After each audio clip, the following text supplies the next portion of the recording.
Hi guys. Have you ever wondered what really happened when a female pirate was captured on the high seas? We've all heard the legends of Blackbeard and Captain Kidd, but what about the women who sailed under the black flag? Tonight, we're going to explore a darker, more complex side of pirate history that rarely gets told. We'll journey through the lives of women who defied every social convention of their time, who wielded cutlasses and commanded ships, and who faced fates that were often far more brutal than their male counterparts.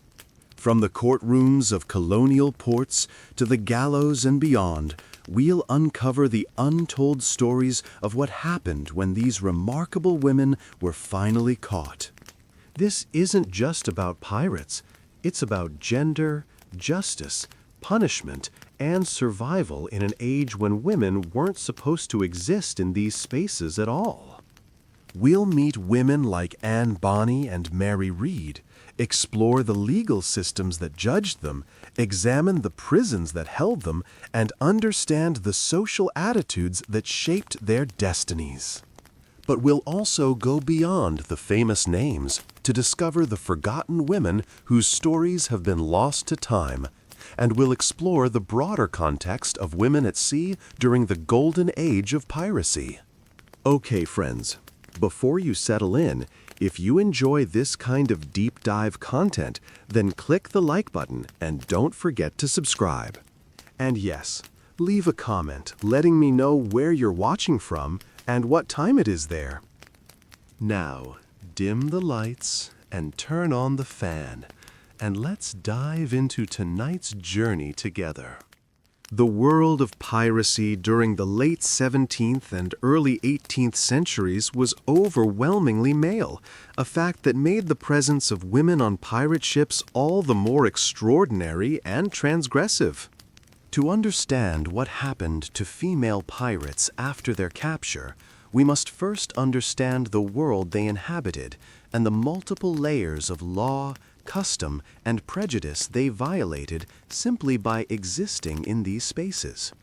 The Golden Age of Piracy, roughly spanning from the 1660s to the 1730s, was a period of remarkable maritime lawlessness when thousands of men and a handful of women turned to piracy along the shipping lanes of the Atlantic, the Caribbean, and beyond.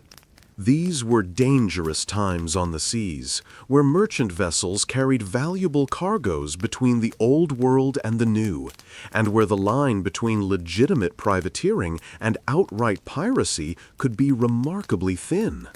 Women who became pirates didn't just break the law. They shattered fundamental social expectations about gender, behavior, and a woman's proper place in society. They wore men's clothing, which was itself often illegal. They handled weapons and engaged in combat. They lived in close quarters with men who were not their husbands or family members. They drank, they cursed, they fought, and they killed. Every single one of these actions was a profound violation of the norms that governed women's lives in the early modern period.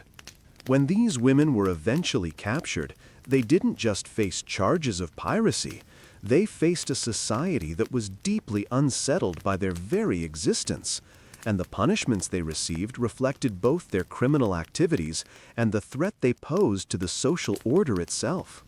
The historical context of the Caribbean during the Golden Age of Piracy provides essential background for understanding why piracy flourished and why women might have been drawn to this dangerous life.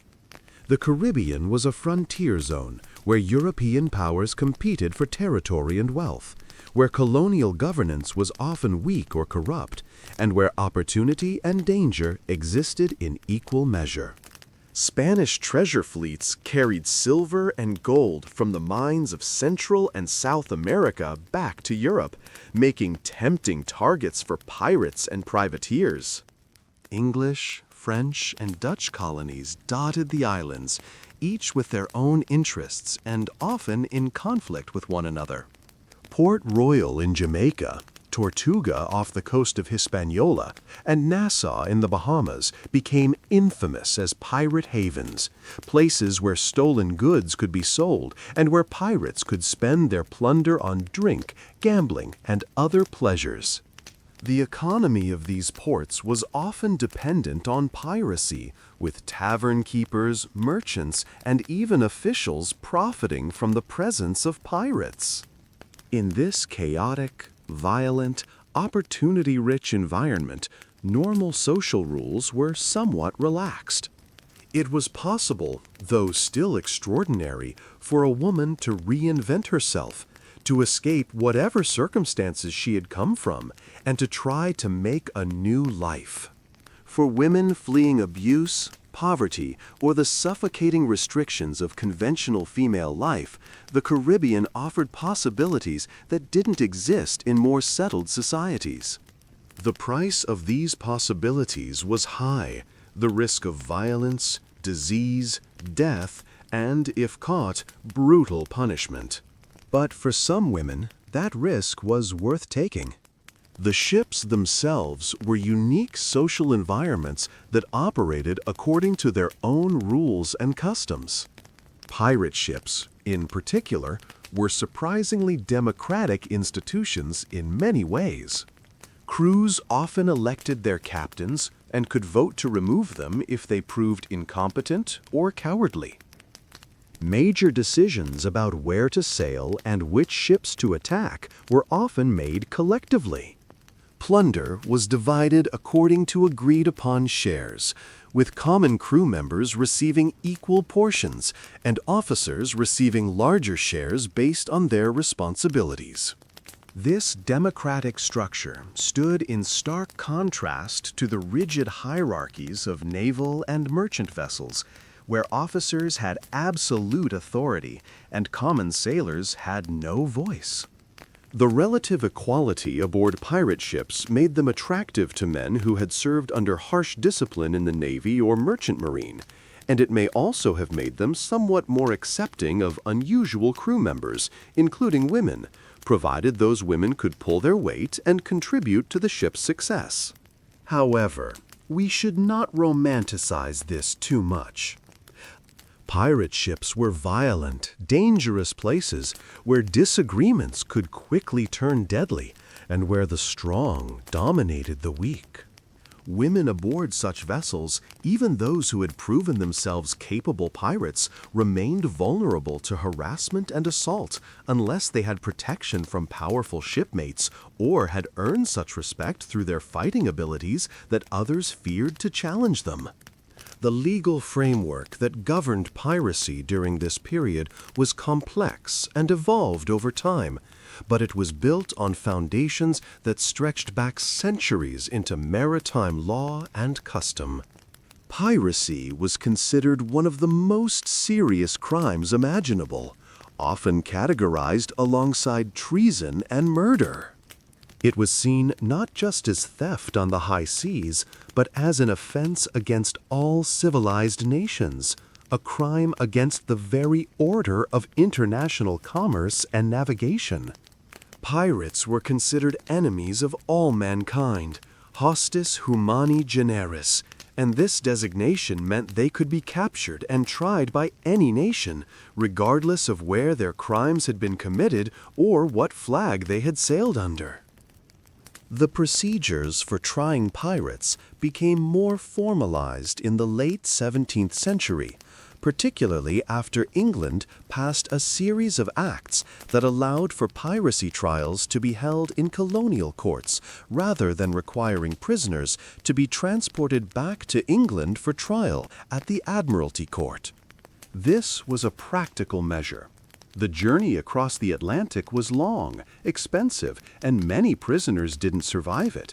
But it also meant that justice could be swift and local, carried out by officials who had a direct interest in suppressing piracy in their waters.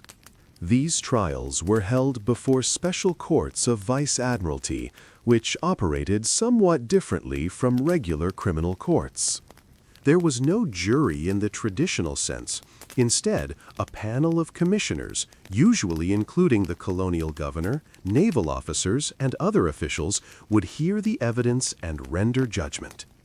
The proceedings were often quick, sometimes lasting only a few days from capture to verdict, and the standards of evidence could be remarkably loose by modern standards.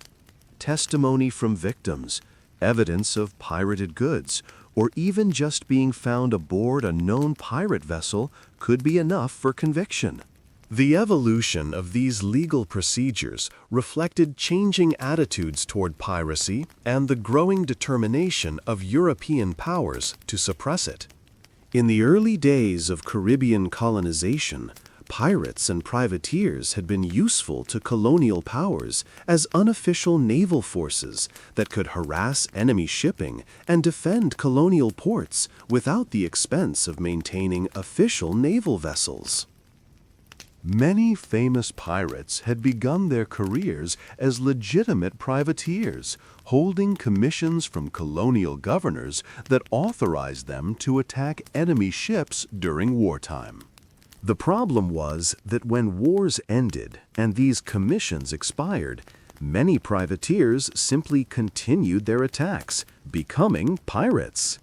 The line between privateer and pirate could be thin and easily crossed. By the early 18th century, however, the major European powers had decided that the costs of piracy, disrupted trade, increased insurance rates, damage to international relations, outweighed any benefits. A concerted effort to suppress piracy began, involving increased naval patrols, harsher penalties, and better coordination between colonial authorities. This was the context in which Anne Bonny and Mary Read were captured and tried. The authorities were no longer willing to tolerate piracy or to look the other way when pirates came to port. The trial and execution of pirates became a demonstration of state power and a warning to others who might be tempted to turn to piracy. When women were captured as pirates, they entered this legal system at a significant disadvantage, but they also had access to certain defenses that their male counterparts did not. The law in this period made certain assumptions about women that could work both for and against a female defendant. On one hand, there was a persistent legal and cultural belief that women were naturally weaker, more easily influenced, and less capable of independent criminal intent than men. This doctrine, rooted in coverture laws and broader patriarchal legal structures, sometimes allowed women to argue that they had been coerced, forced, or misled into piratical activities by men. The legal concept of a woman acting under the influence or control of her husband or another male figure could potentially mitigate her responsibility. On the other hand, a woman who clearly had acted as a full participant in piracy, who had demonstrated leadership, courage in battle, or clear criminal intent, posed a particular problem for this worldview. Such a woman couldn't easily be dismissed as a passive victim or a weak creature who had been led astray. She was instead seen as something unnatural, a woman who had rejected her proper nature and become something monstrous.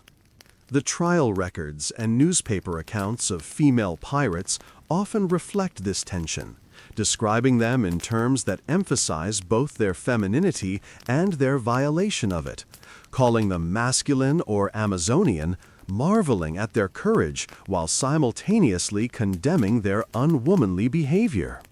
This social and legal confusion about how to categorize female pirates would significantly influence what happened to them after capture.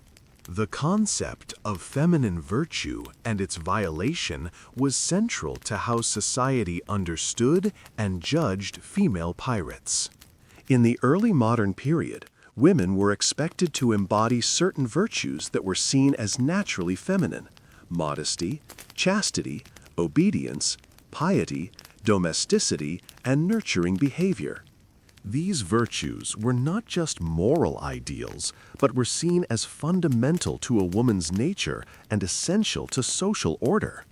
A woman who violated these virtues, particularly in spectacular ways, was seen as having corrupted her own nature and become something other than a proper woman. Female pirates violated virtually every aspect of feminine virtue.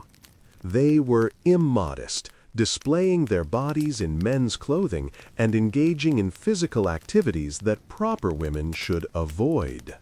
They did not maintain a reputation for strict chastity, as living in close quarters with men often gave rise to speculation about impropriety, regardless of whether such behavior actually took place. They were disobedient, rejecting male authority and acting independently. They were impious, violating religious and moral laws. They were not domestic, abandoning home and hearth for the ship and the sea. And they were not nurturing, but violent, wielding weapons and participating in attacks. This comprehensive violation of feminine virtue meant that female pirates were seen not just as criminals, but as moral monsters, women who had so thoroughly corrupted themselves that they had ceased to be recognizably female in any proper sense. This perception shaped every aspect of how they were treated after capture, from the shock and fascination of their captors to the questions asked at trial to the punishments ultimately imposed. The most famous female pirates whose fates after capture are well documented are Anne Bonny and Mary Read, who were captured in 1720 off the coast of Jamaica. Their story has become legendary, and for good reason. It provides one of the most detailed contemporary accounts we have of female pirates and their treatment by the legal system. Anne Bonny was the daughter of a wealthy Irish lawyer who had emigrated to South Carolina, and she had grown up in relative prosperity before abandoning her family to run away with a small-time pirate named James Bonny. After that relationship soured, she became involved with the pirate captain John Rackham, known as Calico Jack, and joined his crew. Mary Read had an even more complex history. She had been raised as a boy by her mother, who dressed Mary in her deceased brother's clothing to continue receiving financial support from the boy's grandmother. Mary had maintained this male disguise through much of her life, serving in the British military and later aboard a privateer vessel that was captured by pirates. She eventually joined Rackham's crew as well, where she met Anne Bonny. Both women dressed as men most of the time, though accounts suggest they didn't consistently hide their gender from the crew. They fought alongside the men, participated in raids, and by all accounts were as fierce and capable as any of their male shipmates. The circumstances that led Mary Read to piracy reveal much about the limited options available to women in this era, and the lengths some women went to in order to survive and maintain independence. After serving in the British military while disguised as a man, Mary had actually settled down for a time, revealing her true gender to a fellow soldier whom she married. They purchased an inn together, and for a brief period, it seemed Mary might live out her life in conventional domesticity. However, her husband died unexpectedly, and the inn failed. Mary was left destitute, and she faced the grim reality that as a woman without means or male protection, her options were severely limited. She could try to remarry, accepting whatever husband was willing to take a penniless widow. She could seek work as a domestic servant, enduring low pay and potential abuse from employers. She could descend into prostitution.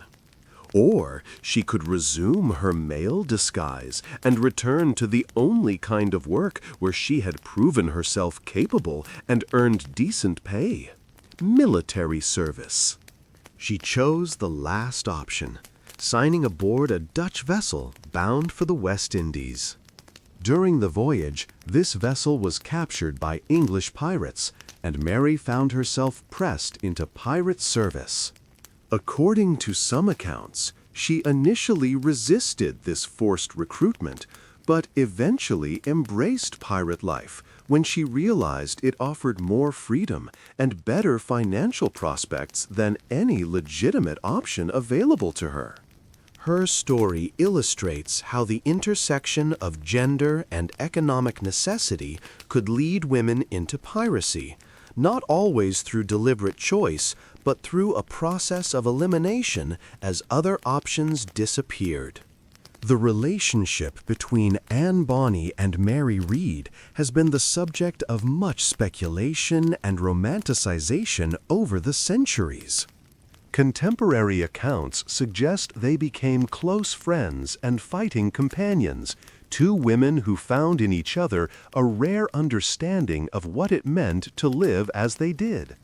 Some later writers have suggested their relationship may have been romantic or sexual, though there is no solid evidence for this, and it may simply reflect modern assumptions being projected onto historical figures. What seems clear is that they recognized in each other a kindred spirit, someone else who had rejected conventional femininity and chosen a dangerous, transgressive path. They reportedly fought side by side during the final battle when Rackham's ship was captured, and they supported each other during their trial and imprisonment. The bond between them, whatever its exact nature, seems to have been genuine and significant, providing each of them with companionship and solidarity in circumstances where they were otherwise profoundly isolated as women in a male world. When Mary Read died in prison, Anne Bonny lost not just a friend, but perhaps the only person who truly understood her experience and her choices. The emotional impact of this loss on Anne can only be imagined, but it must have been devastating, adding psychological anguish to the physical misery of imprisonment and the terror of awaiting execution. When Rackham's ship was finally captured by a pirate hunter named Captain Jonathan Barnett in October of 1720, the circumstances were almost farcical. Most of the male crew members, including Calico Jack himself, were apparently drunk below decks when the attack came. According to trial testimony, it was primarily Anne Bonny and Mary Read who tried to defend the ship, firing weapons and calling for the men to come up and fight. When the men refused, or were too intoxicated to respond effectively, the women reportedly called them cowards and continued fighting until resistance became futile. This detail would become important during their trial, as it demonstrated that these women were not passive passengers or victims, but active participants who had fought to avoid capture. The entire crew was taken to Spanish Town, Jamaica, where they were brought before a court of vice admiralty on November 16, 1720. The trial moved with remarkable speed. Evidence was presented from victims of the crew's piracy, including a merchant named Thomas Spenlow and two French ship captains whose vessels had been plundered.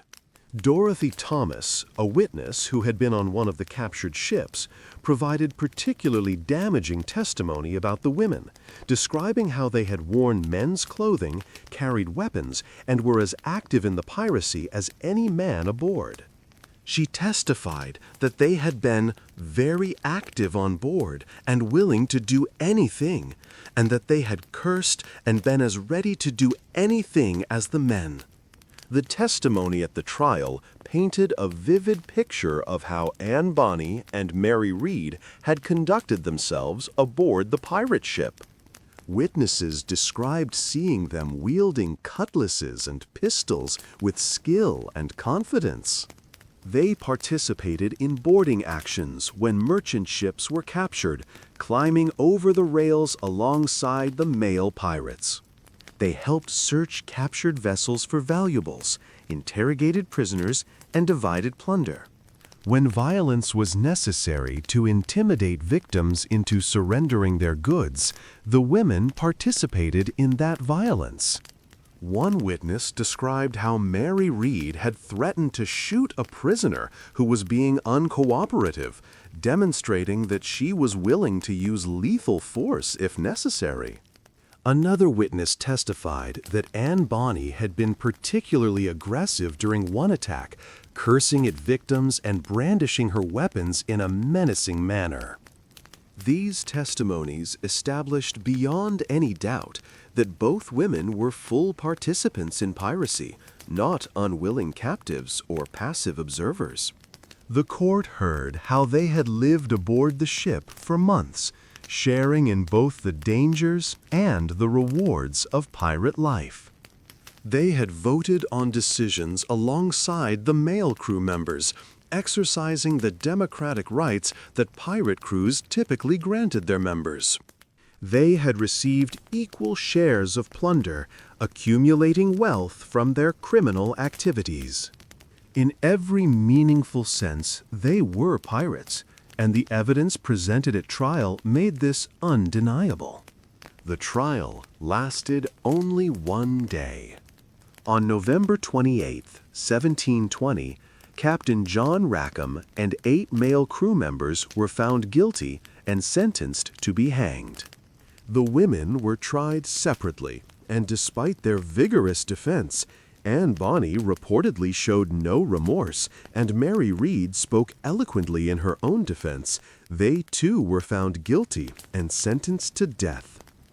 But here is where their story takes a different turn from their male companions.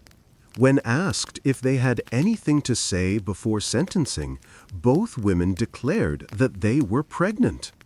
This was not an uncommon tactic for condemned women in this period, and it was taken seriously by the courts because English law forbade the execution of a pregnant woman. The principle, rooted in the idea that an innocent, unborn child should not be killed for its mother's crimes, meant that execution would be stayed until after the child was born. The court ordered that the women be examined by midwives and physicians, and when their pregnancies were confirmed, they were remanded back to prison to await the birth of their children. Calico Jack Rackham and the male crew members were hanged at Gallows Point in Port Royal on November 17, 1720. Before his execution, Rackham was reportedly allowed to see Anne Bonny one last time in her cell.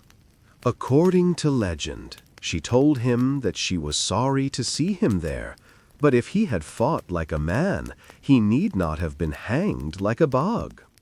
Whether these were her actual words or the invention of sensationalist writers, we cannot know, but the story captures something of the defiant spirit that characterized both women throughout their ordeal.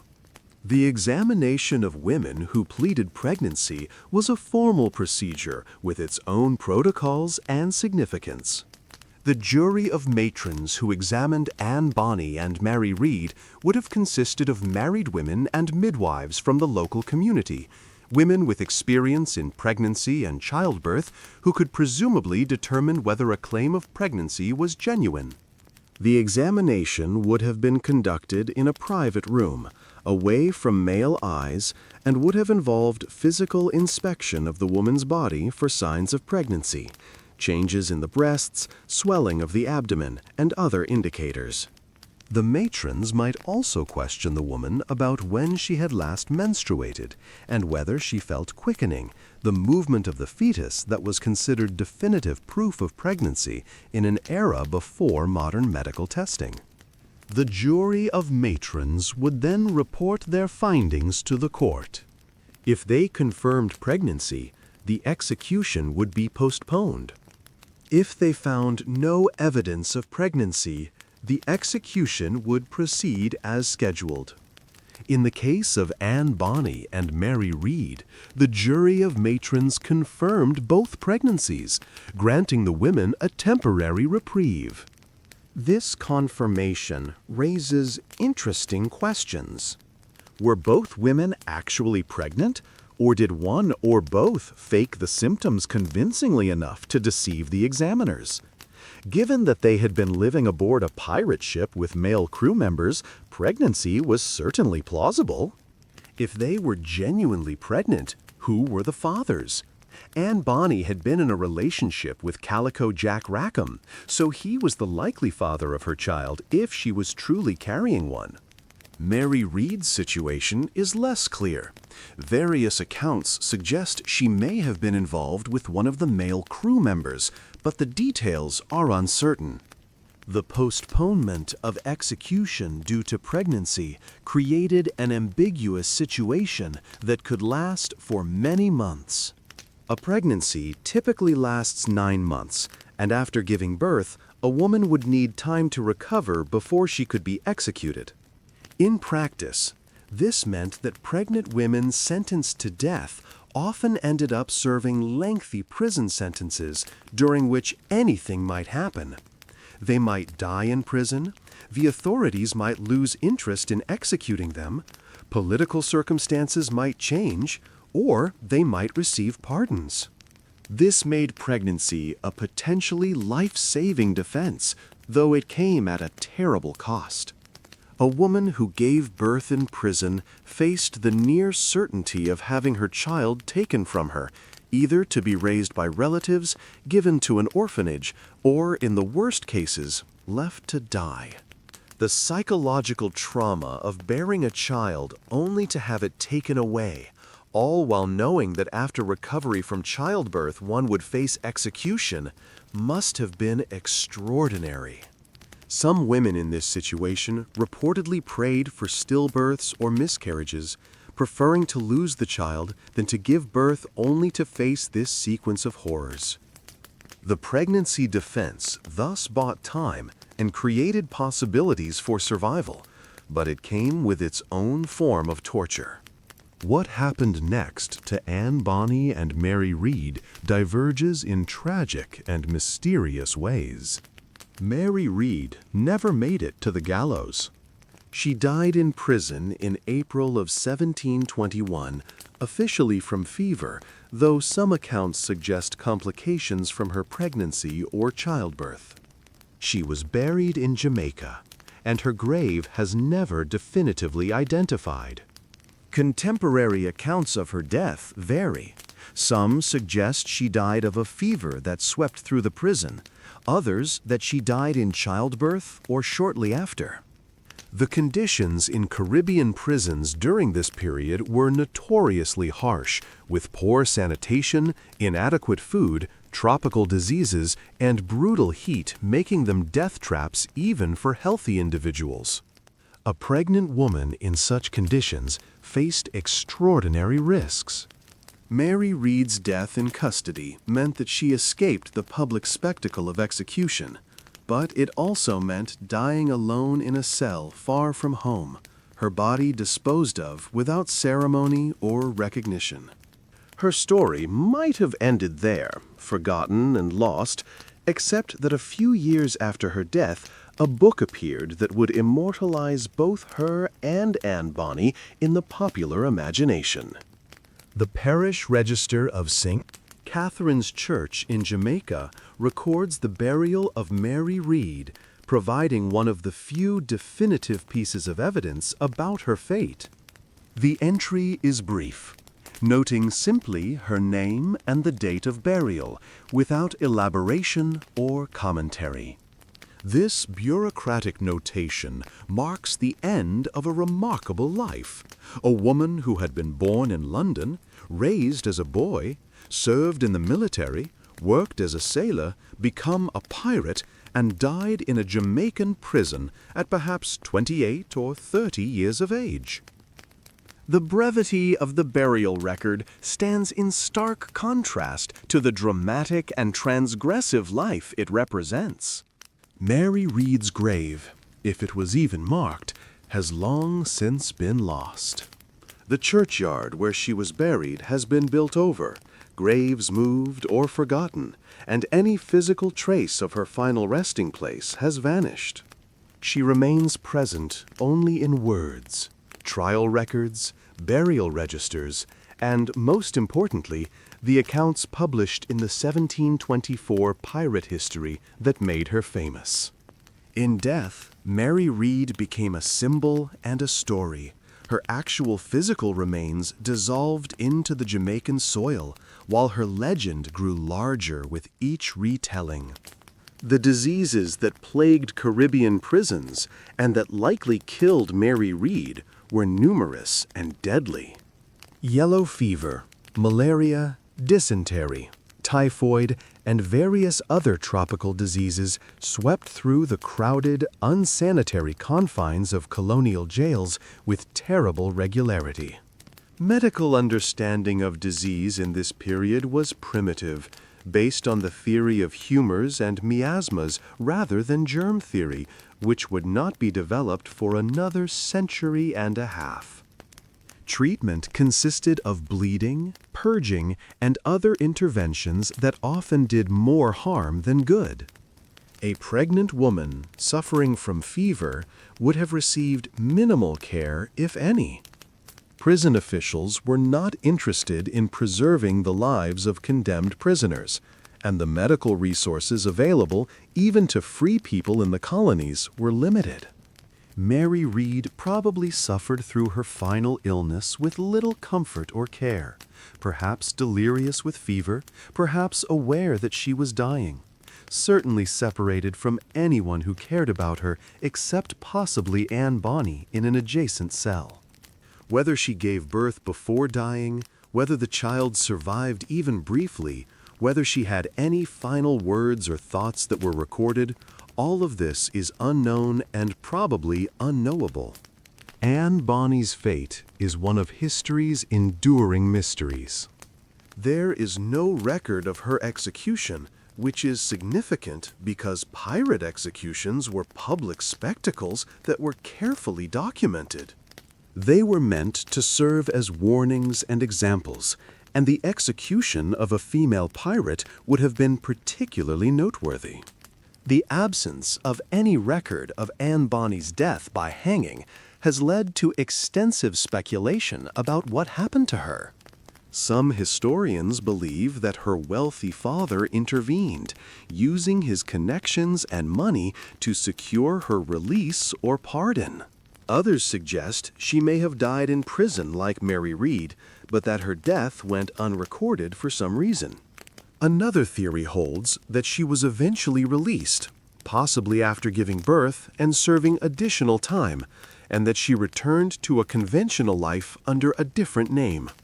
There are even claims, unsupported by solid evidence, that she returned to South Carolina and lived to old age.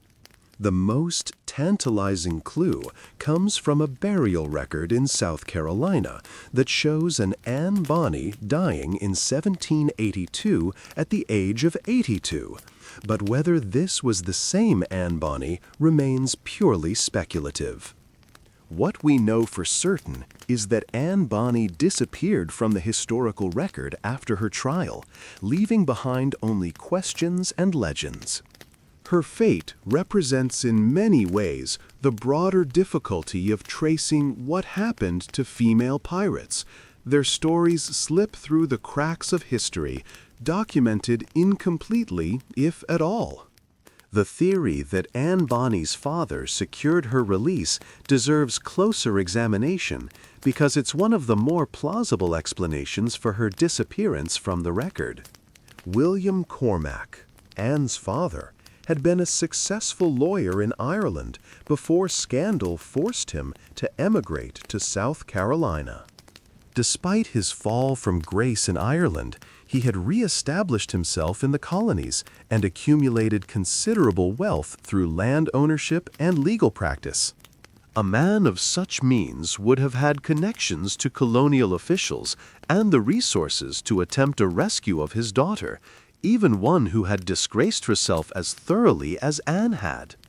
The process might have involved bribes to prison officials, appeals to the governor for clemency, or financial arrangements that allowed Anne to be quietly released on condition that she disappear from public view. Such arrangements were not unknown in colonial justice, where wealth and connections could often purchase outcomes that would have been impossible for poorer defendants. If William Cormac did secure his daughter's release, he would likely have imposed conditions that she return to South Carolina under his control, that she abandon her pirate identity completely, that she live quietly and avoid any further scandal. Anne, faced with the alternative of execution or life in prison, might well have accepted such terms. She might have returned to South Carolina, resumed female dress and behavior, perhaps even married under her father's arrangement, and lived out the rest of her life in conventional obscurity. The problem with this theory is the complete absence of evidence. No records of a pardon, no correspondence mentioning Anne Bonny's return, no legal documents that might reflect financial transactions related to her release. Nothing has been found to confirm this appealing narrative of a father's rescue. The famous book that ensured the stories of Anne Bonny and Mary Read would not be forgotten was published in 1724, just a few years after the trial. It was titled A General History of the Robberies and Murders of the Most Notorious Pirates, and was attributed to a Captain Charles Johnson, though many historians now believe it was actually written by Daniel Defoe, the author of Robinson Crusoe.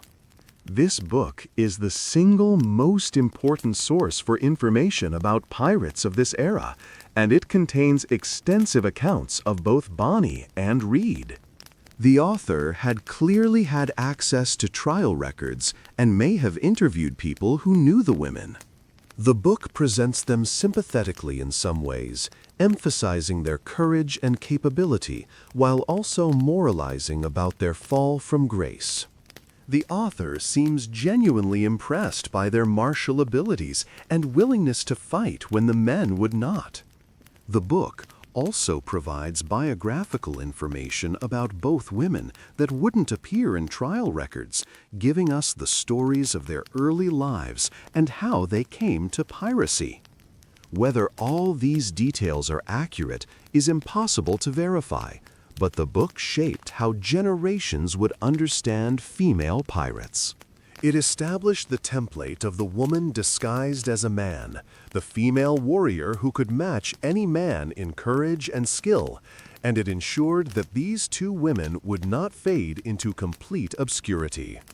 The general history's account of Anne Bonny and Mary Read occupies several pages and is rich with detail, some of it verifiable against trial records and some of it impossible to confirm. The author describes Mary Read's unusual upbringing in detail, explaining how her mother dressed her as a boy from early childhood and how Mary maintained this disguise through various occupations. The book includes anecdotes about Mary's time in the military, including a story about how she fell in love with a fellow soldier and eventually revealed her true gender to him, leading to their marriage. It describes Anne Bonny's fiery temperament, her early rebellion against her father's authority, and her attraction to Calico Jack Rackham. The author provides dialogue that no one could have recorded, reconstructing conversations between the women and their shipmates, between Anne and Calico Jack, between Mary and the man she reportedly loved aboard the pirate ship. Some of this is clearly invention or dramatization, but some of it may be based on stories the author heard from people who had known the women or from the women's own testimony during interrogations. The book's descriptions of the final battle and capture are consistent with trial testimony, suggesting the author had access to reliable information.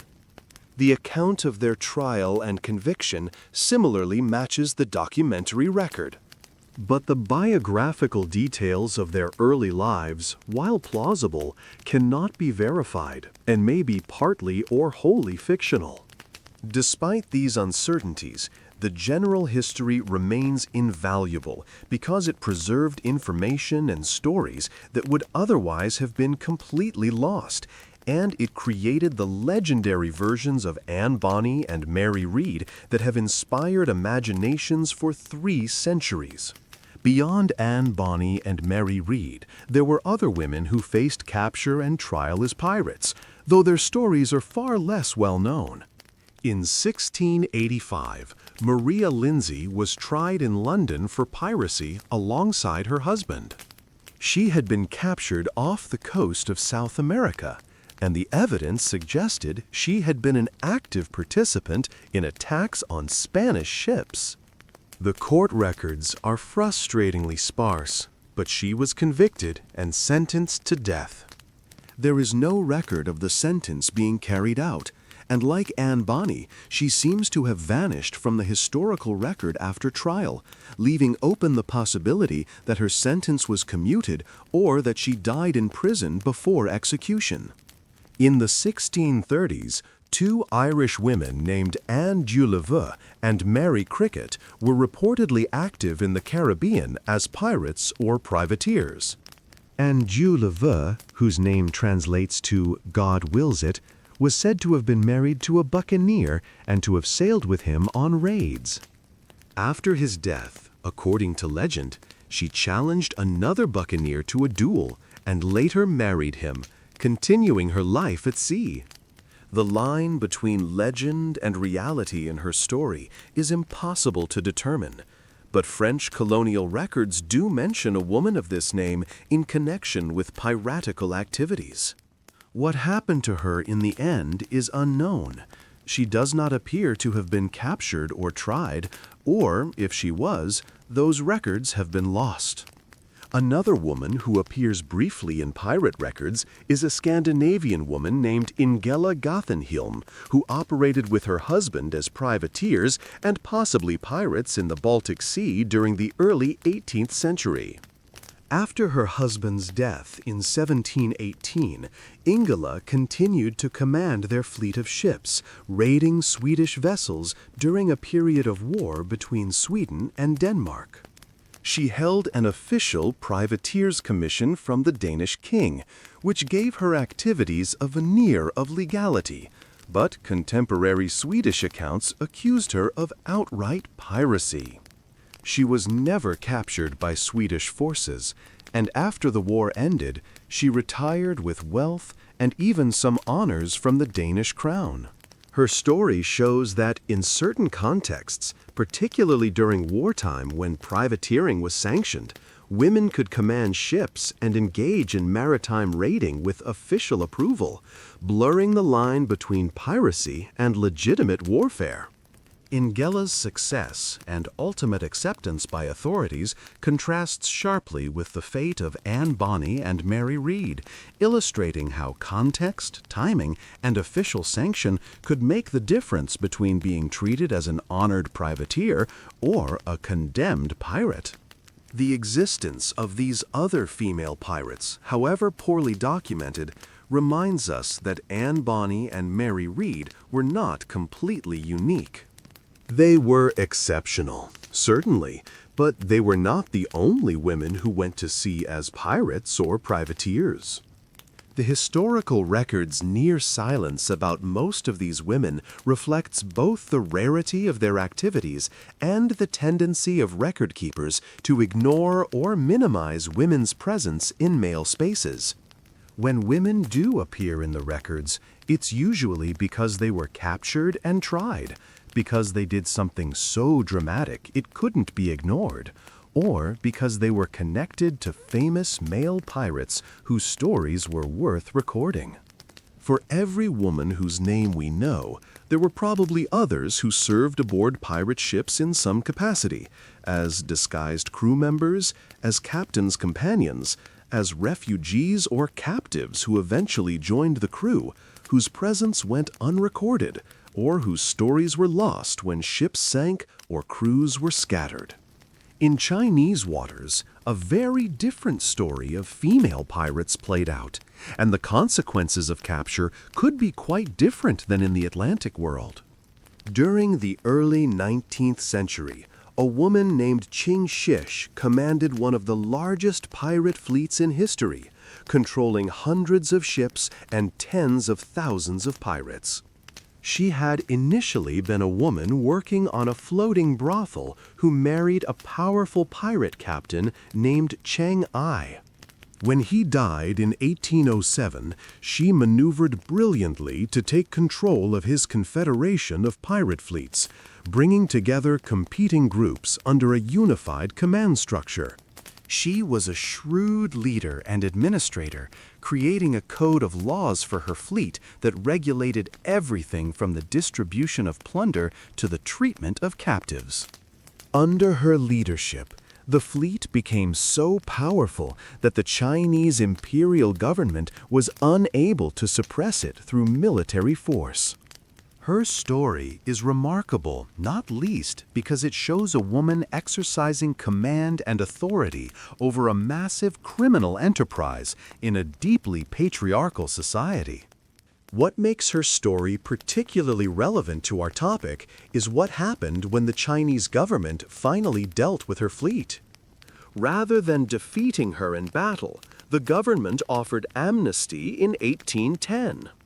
Qing Shi negotiated the terms herself, demonstrating extraordinary political acumen.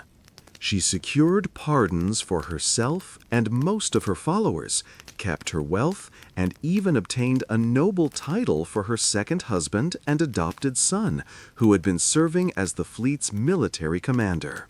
She herself was allowed to retire with honor and wealth intact, and she lived for another 34 years, dying peacefully in 1844. Her case shows that capture and punishment were not inevitable outcomes for even the most successful pirates if they were skilled enough to negotiate from a position of strength. Qing Shi's success in negotiating amnesty rather than facing capture and execution provides a stark contrast to the fate of Caribbean female pirates. Several factors contributed to her different outcome. First, she commanded such a large and powerful force that defeating her militarily would have been extremely costly for the Chinese government. She had leverage that isolated pirates operating small vessels in the Caribbean could never possess. Second, she demonstrated sophisticated political and diplomatic skills, understanding when to fight and when to negotiate, when to demonstrate strength and when to offer compromise.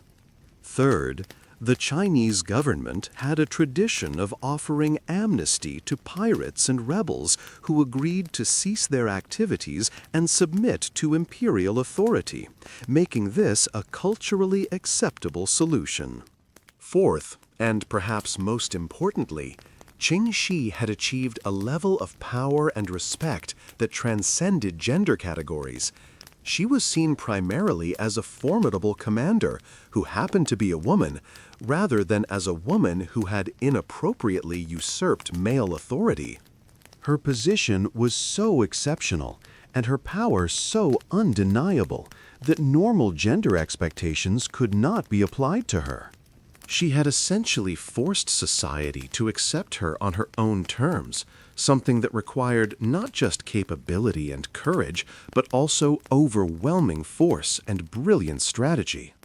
However, Qing Shi's story is extraordinary precisely because it was so exceptional. Most female pirates who were captured faced far grimmer fates. When women were executed for piracy, The method of execution and the public spectacle surrounding it carried additional layers of meaning related to gender. Hanging was the standard method of execution for pirates, and it was carried out in public locations, often near the waterfront where it would be visible to sailors and serve as a warning. The body was sometimes left hanging in chains, covered in tar to preserve it, suspended in a metal cage called a gibbet. These gibbeted corpses would be left for months or even years, a grotesque reminder of the fate that awaited pirates. Whether female pirates were subjected to gibbeting is unclear from the historical record. The practice was more commonly applied to male pirates, and the cases are simply too few to establish a pattern. What is clear is that the execution of a woman was considered more sensational and newsworthy than the execution of a man for the same crime. Newspaper accounts of female pirates about to be executed often dwelled on their appearance, their demeanor, their femininity, or lack thereof. There was a prurient fascination with these women that went beyond simple interest in crime and punishment. They represented something transgressive and threatening that needed to be eliminated, but also something exotic and fascinating that people wanted to read about and discuss. The spectacle of public execution served multiple purposes in early modern society.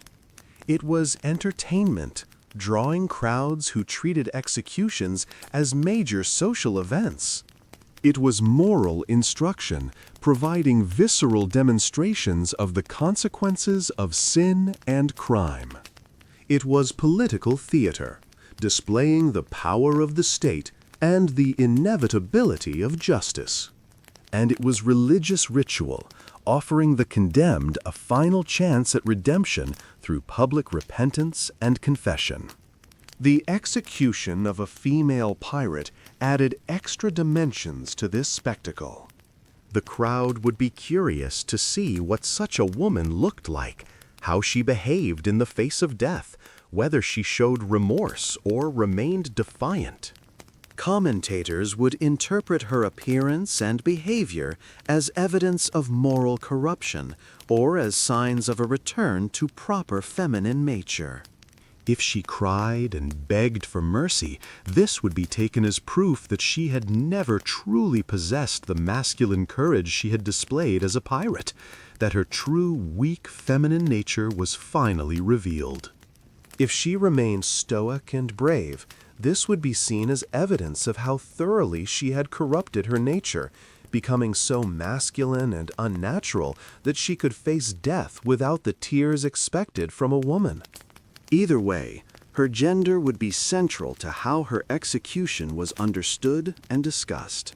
The treatment of female pirates after capture was also shaped by the practical realities of imprisonment in the early modern period. Prisons in this era were not designed for long-term incarceration as punishment.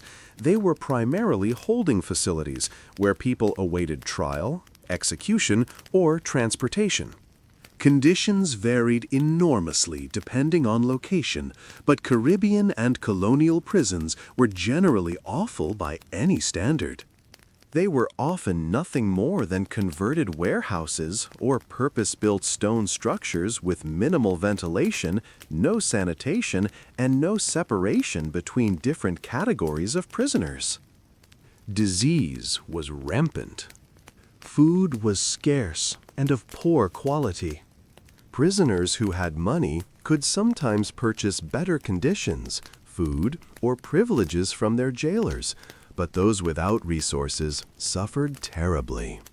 Women prisoners faced additional dangers, including harassment or assault from male prisoners and guards. In some facilities, women were kept separate from men, but in others, they were held in the same spaces with only minimal separation. A pregnant woman in such conditions faced extraordinary risks, and infant and maternal mortality in prisons was extremely high. This context makes Mary Read's death in prison less surprising. Indeed, it would have been more surprising if she had survived to give birth and remained healthy enough for execution. The physical conditions of Caribbean prisons deserve more detailed attention because they were so directly responsible for the high mortality among prisoners.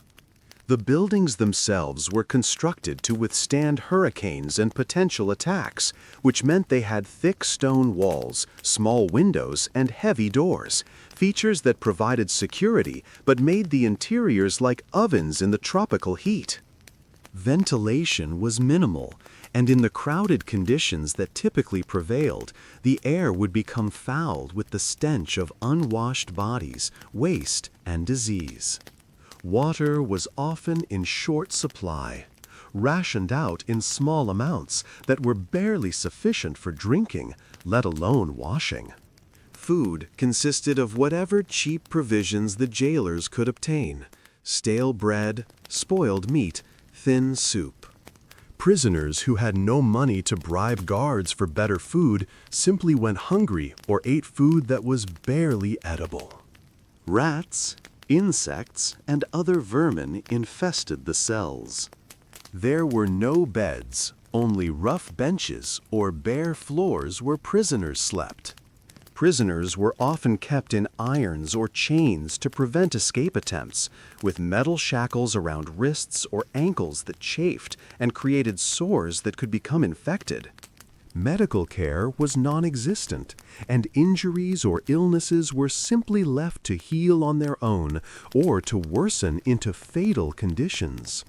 In these circumstances, even a healthy person could sicken and die within weeks or months, and a pregnant woman's chances of survival were vanishingly small.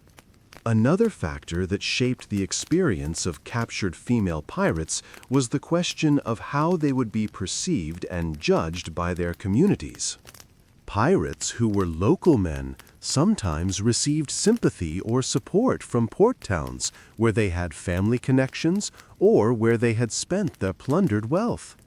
But a woman who had lived as a pirate had no such community to return to.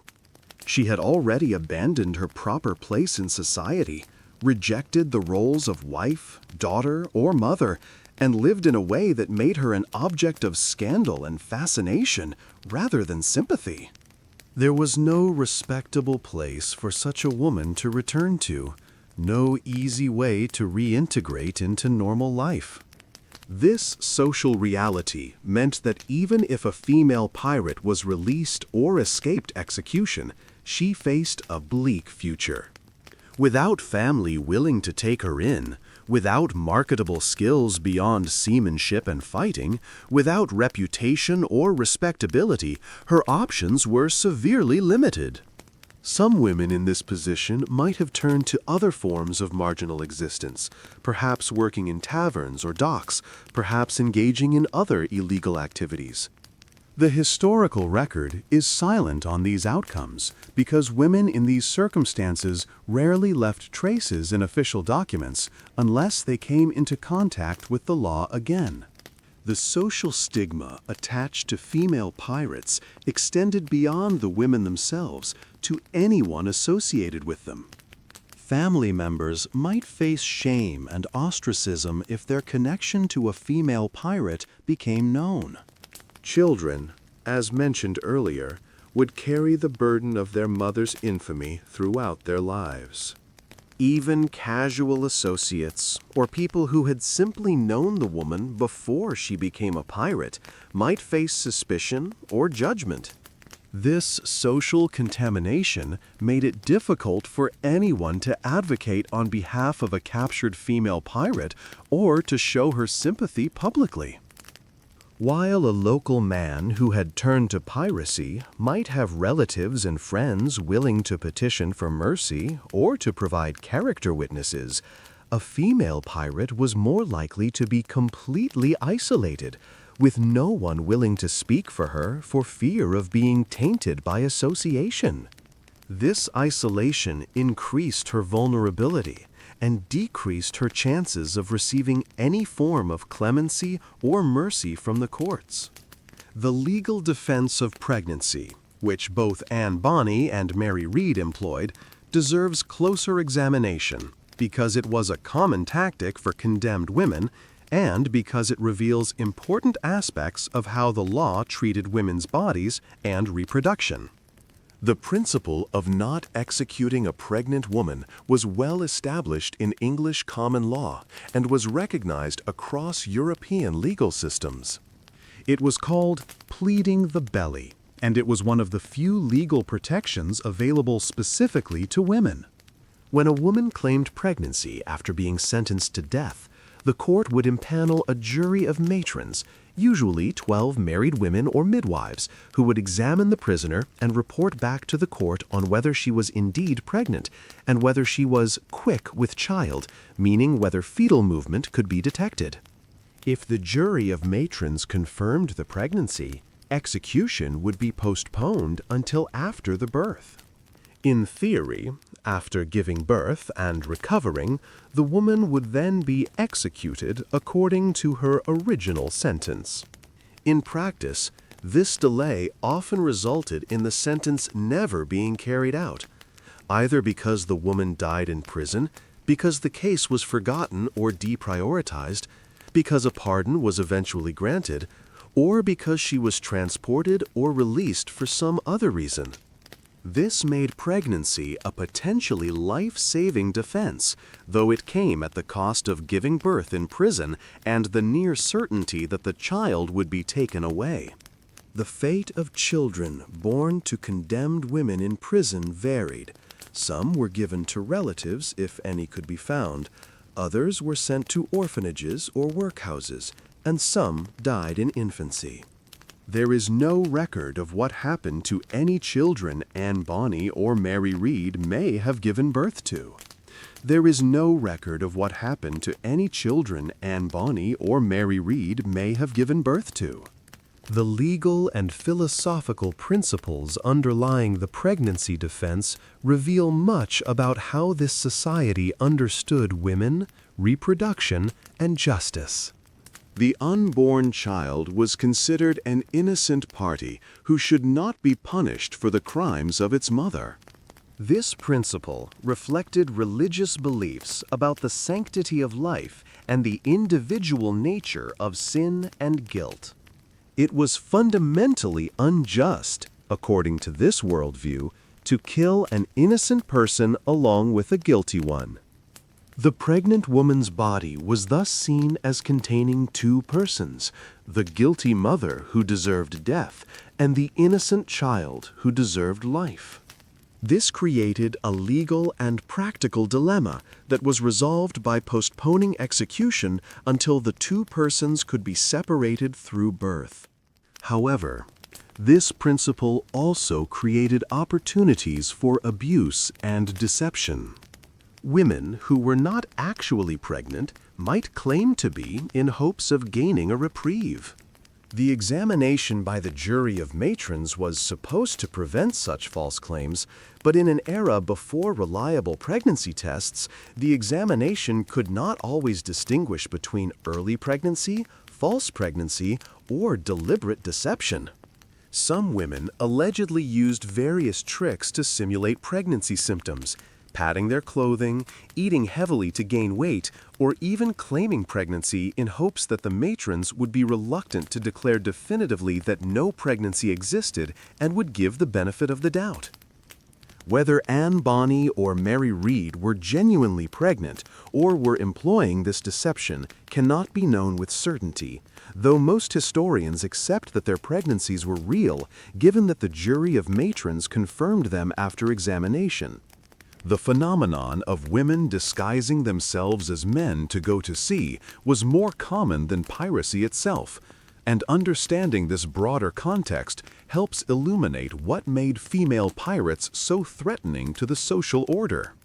Throughout the Age of Sail, there are numerous documented cases of women who cut their hair, bound their chests, wore men's clothing, and successfully passed as male sailors or soldiers, sometimes for years.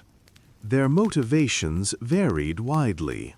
Some were following husbands or lovers. Some were seeking adventure or escape from poverty. Some may have felt more comfortable living as men for reasons we would now understand in terms of gender identity.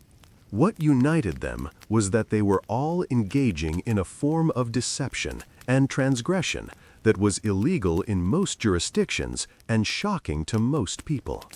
The discovery that a sailor was actually a woman usually resulted in her immediate discharge from service, and it could result in criminal charges for fraud, wearing inappropriate clothing, or other offenses. But these women, while transgressive, were not usually seen as violent criminals. Female pirates took this transgression several steps further by not only living as men, but also engaging in robbery, violence, and the other crimes associated with piracy. They were thus doubly transgressive, both as women in male spaces and as criminals. The practicalities of disguise and how women managed to conceal their biological sex in the close quarters of a ship provide insight into their determination and resourcefulness. Ships of this era had virtually no privacy. Sailors slept in hammocks, strung in the common areas below deck, with bodies packed closely together. There were no private cabins for common crew members, no separate facilities for washing or relieving oneself. The crew lived, worked, ate, and slept in constant proximity to one another. In these conditions, maintaining a disguise required constant vigilance and clever adaptations. Women would bind their breasts tightly with cloth or leather, flattening their chests to approximate male contours. They would adopt masculine postures and movements, learning to swagger and move in ways coded as male. They would deepen their voices or cultivate speech patterns that disguised their natural vocal register. They would develop competence in masculine tasks and skills, proving themselves capable sailors, fighters, or soldiers, so that their abilities would deflect attention from their physical differences. They would choose clothing carefully, wearing layers and loose garments that concealed body shape. When nature called, they would seek moments of relative privacy, perhaps claiming digestive troubles that required frequent trips to the ship's head, the open toilet structure that hung off the ship's bow or stern. For menstruation, they might claim injuries that caused bleeding, or they might use rags concealed in their clothing to absorb the blood, then dispose of the evidence overboard. Some women reportedly chose to serve only on ships where they had allies who knew their secret and helped maintain the deception. The question of sexuality also hangs over the stories of female pirates, though it is rarely addressed directly in contemporary sources. The fact that Anne Bonny and Mary Read were both romantically involved with men is emphasized in most accounts, perhaps to reassure readers that these women, however unfeminine their behavior, were not completely outside the bounds of natural order. There were rumors and suggestions in various accounts that the two women had a romantic relationship with each other, though these stories may have been inventions by writers eager to sensationalize their tale. What is clear is that in a period when any form of same-sex desire was considered sinful and unnatural, and when women living outside the control of men were often suspected of sexual deviance, female pirates would have been vulnerable to such accusations, whether they were true or not. The trial records of Bonny and Read contain no reference to these issues, focusing instead on their activities as pirates. However, many later accounts and retellings introduced themes of social or moral controversy into their story. The sexual vulnerability of women aboard ships Whether they were disguised as men or openly female was a serious concern. Ships were violent, masculine spaces where normal social restraints were weakened. A woman revealed to be female, or a woman who came aboard openly, risked harassment, assault, or worse from crew members unless she had powerful protection. Some pirate ships apparently had rules against molesting female prisoners or crew members, with severe penalties for violations, but enforcement of such rules would depend entirely on the captain's authority and willingness to punish offenders. A woman like Anne Bonny, who was the captain's companion, would have had protection from his authority and from fear of his retaliation against anyone who harmed her. A woman like Mary Read, who by all accounts was a formidable fighter, might have protected herself through demonstrated capability and the implied threat of violence against anyone who challenged her. But women in more vulnerable positions aboard ships faced constant danger, and this sexual vulnerability was yet another layer of risk they accepted by choosing or being forced into maritime life. When we expand our view beyond the Anglo-American world, we find that women's participation in maritime raiding and piracy took different forms in different cultures, and the consequences of capture varied accordingly.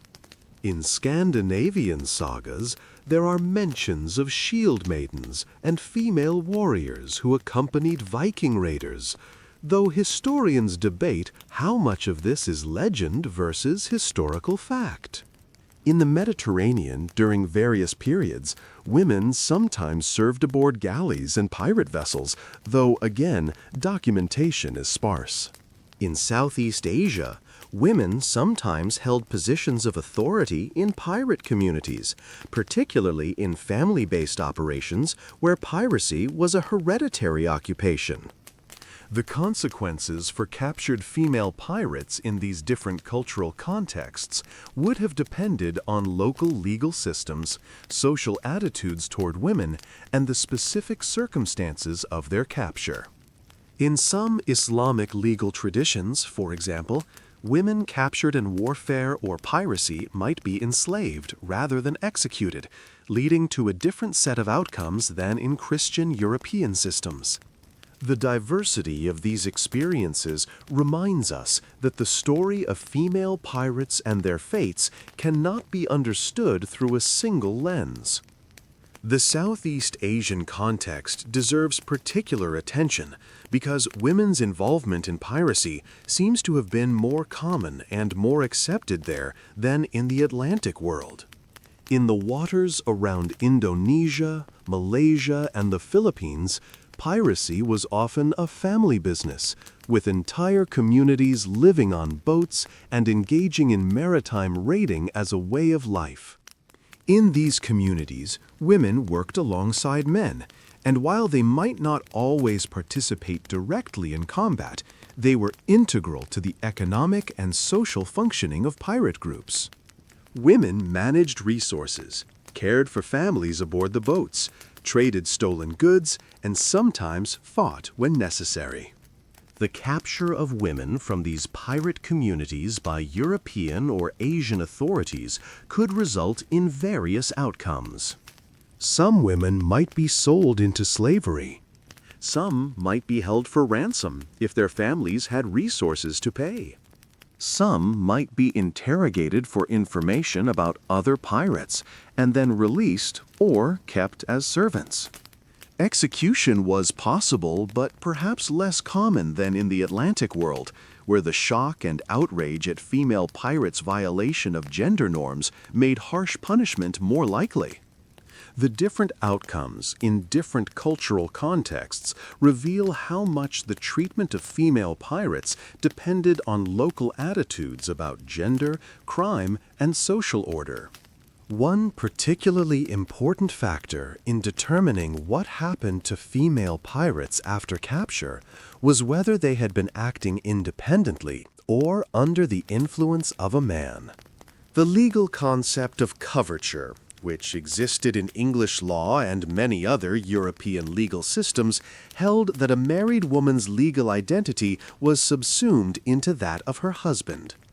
A woman, acting under her husband's direction or in his presence, could sometimes claim that she had no independent legal responsibility for her actions.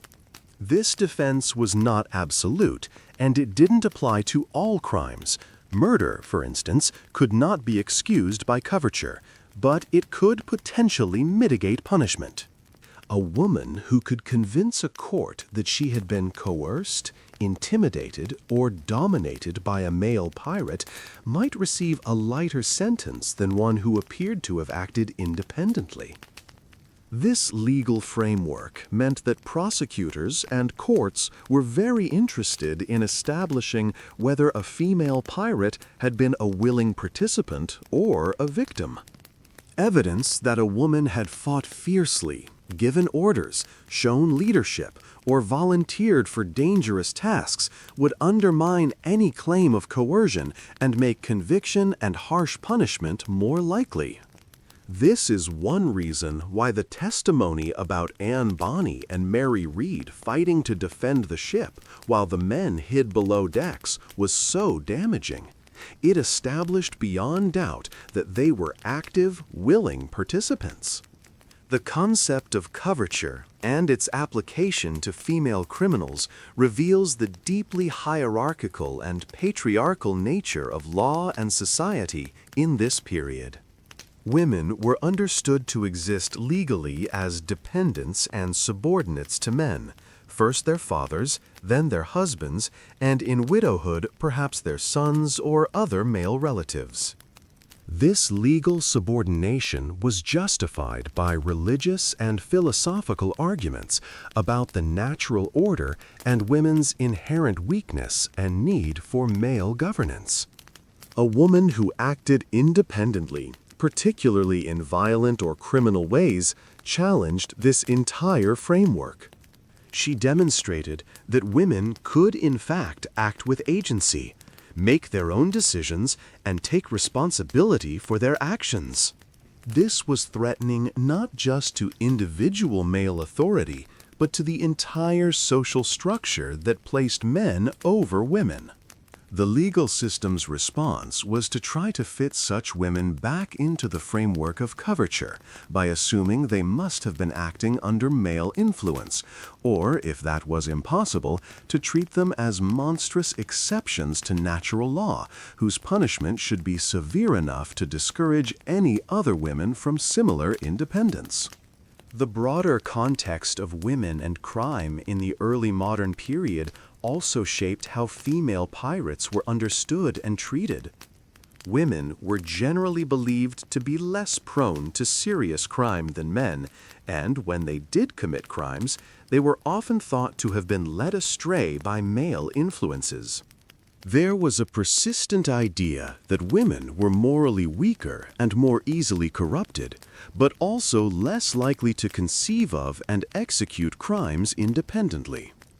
This patronizing view of women as lacking full agency could work in their favor in some criminal cases, but it also meant that when a woman clearly had acted with agency, independence, and violence, she violated expectations so profoundly that the response could be particularly harsh.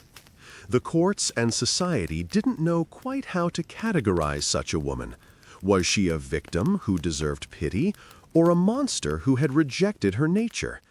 The answer often depended on how the woman presented herself, how she was described by witnesses, and what narrative the prosecutors and judges constructed around her actions. A woman who showed remorse, who could present herself as having been corrupted or misled, who emphasized her femininity and vulnerability, stood a better chance of mercy than one who remained defiant and refused to perform contrition. The performance of gender in legal settings became crucial for female defendants. A woman appearing before a court was essentially on stage, with her appearance, demeanor, voice, and emotional displays all being read as evidence of her character and nature. A woman who appeared in court wearing feminine dress, who spoke softly and deferentially, who cried and showed emotion, who expressed shame and regret, was performing proper femininity in ways that might evoke sympathy from male judges and officials. Such a performance suggested that despite her crimes, she retained some connection to proper female nature and might be redeemed. A woman who appeared in court wearing masculine clothing, who spoke boldly and defiantly, who refused to cry or show weakness, who expressed no remorse, was failing to perform proper femininity and was thereby marking herself as irredeemable, a woman so corrupted that she had lost her female nature entirely. Anne Bonny and Mary Read apparently made no effort to perform proper femininity during their trial. They did not beg for mercy or express remorse. They defended their actions and themselves. This defiance, while perhaps admirable from modern perspectives, would have worked against them in the court of their time, marking them as unnatural women who deserved no mercy. The public execution of pirates was a carefully orchestrated ritual designed to reinforce social order and the power of the state. The condemned would be transported from prison to the place of execution, often in a cart or wagon, sometimes paraded through streets to maximize the audience. The execution site was usually near water, often on a point of land or a dock that was visible from ships in harbor. A crowd would gather. Executions were major public events that drew spectators from all social classes. The condemned would be given an opportunity to make a final speech, and these speeches were carefully noted by authorities because they represented either the triumph or failure of the execution as a tool of social control. An ideal final speech from the perspective of the authorities would express remorse, acknowledge the justice of the punishment, warn others away from crime, and demonstrate that the condemned had been brought to a proper understanding of their sins. A defiant speech, or one that showed no remorse, undermined the moral message the execution was supposed to convey. We don't know what Anne Bonny or Mary Read might have said at the scaffold if their executions had gone forward, but based on their behavior during trial and imprisonment, we can speculate that they would not have delivered the apologetic speeches authorities hoped for. Pirates in general were notorious for dying badly from the perspective of the authorities, remaining defiant and unrepentant to the end, and there's no reason to think female pirates would have been any different. The final speeches of condemned pirates, when they were recorded, provide fascinating glimpses into how these individuals understood their lives and fates. Some pirates used their final moments to issue warnings to others, telling young men to avoid the path of crime that had led to the gallows. Some made religious statements, professing faith and hoping for divine mercy. Some remained defiant to the end, cursing their captors and expressing no regret for their actions. A few made darkly humorous remarks, or seemed to treat the whole affair as an adventure or performance. The crowds who watched executions were hungry for memorable final speeches, and the words of condemned criminals were often recorded, published, and discussed.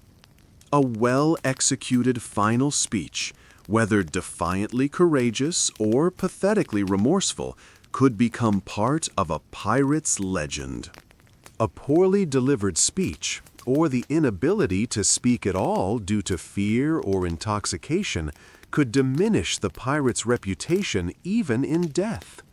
For female pirates, the expectations for final speeches would have been particularly complex.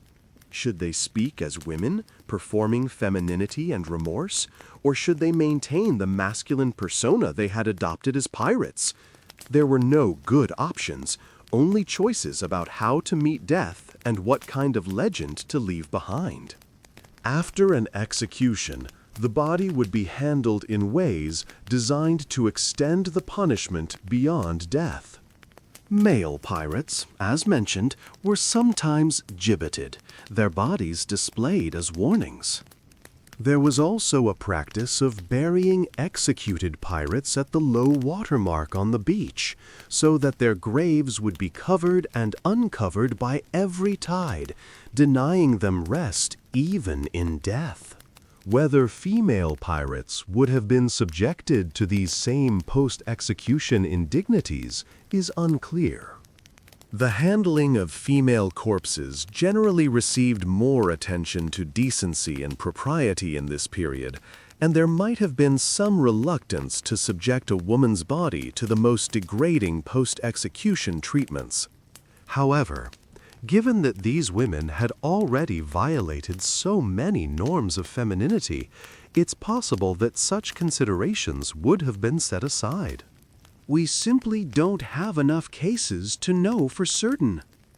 What we do know is that the bodies of executed criminals were sometimes used for anatomical dissection, particularly after the Murder Act of 1752 in England, which allowed judges to order that the bodies of murderers be dissected as an additional punishment. Pirates were not subject to this particular provision, but the general principle that the bodies of serious criminals had reduced protection and could be subjected to various indignities was well established. The religious dimensions of punishment and execution were also significant in this period. Prison chaplains would visit condemned prisoners, attempting to secure their confession and repentance before execution.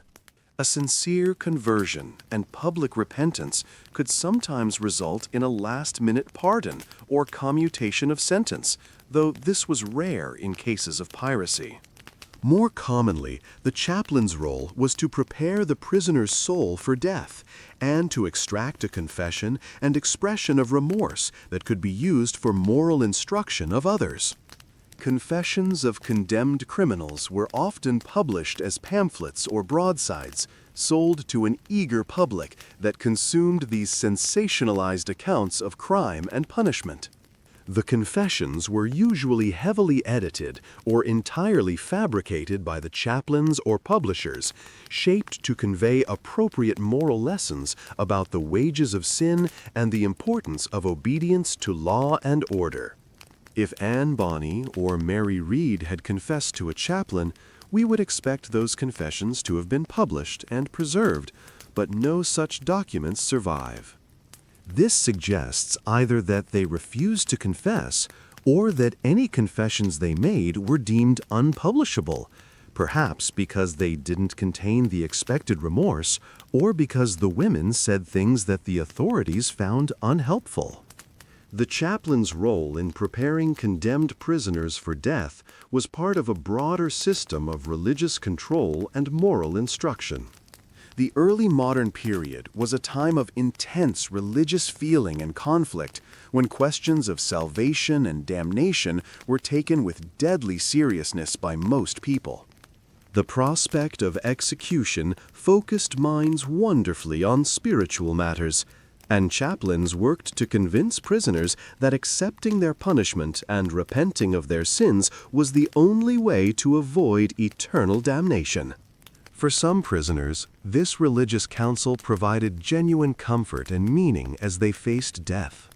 For others, it was one more form of coercion and control, an attempt to break their spirits and force compliance even in their final hours. Female prisoners might have been particularly vulnerable to religious pressure because women were generally taught to be more pious and submissive to religious authority than men. A chaplain working with a female pirate would likely have emphasized her multiple violations of religious law and her fall from the feminine virtues that Christianity demanded of women. The chaplain would have urged her to see her punishment as just and deserved, to accept it with gratitude as an opportunity for spiritual redemption, and to use her final hours to prepare her soul for judgment. Whether Anne Bonny or Mary Read accepted such counsel or rejected it, we do not know. The treatment of female pirates also needs to be understood in the context of how other women criminals were treated in this period. Women who committed murder, particularly if they killed their husbands, could be sentenced to death by burning rather than hanging, a practice that persisted in England until 1790. This horrific method of execution was reserved for women who committed petty treason, which included a wife murdering her husband, because it violated the hierarchical relationship of authority and obedience that was supposed to exist in marriage. The use of this especially terrible punishment for women who transgressed domestic hierarchy shows how seriously the social order took threats to gender roles and male authority. Female pirates, who had rejected domestic life entirely and lived in violation of every proper gender role, represented a similar kind of threat to the social order, though they were not typically burned. Hanging was the standard punishment for piracy regardless of gender. Still, the existence of gender-specific punishments for other crimes reminds us that the legal system of this era treated men and women differently and punished them in ways that reinforced gender hierarchy. Transportation was another potential outcome for convicted pirates, particularly after 1717, when the Transportation Act made it easier to send convicted criminals to the American colonies or later to Australia. Transportation was typically seen as a more merciful alternative to execution, though the reality was often nearly as deadly. Convicts were sold as indentured servants for terms of 7 or 14 years, during which time they were effectively enslaved, forced to work in harsh conditions with inadequate food and shelter. Many did not survive their terms of service.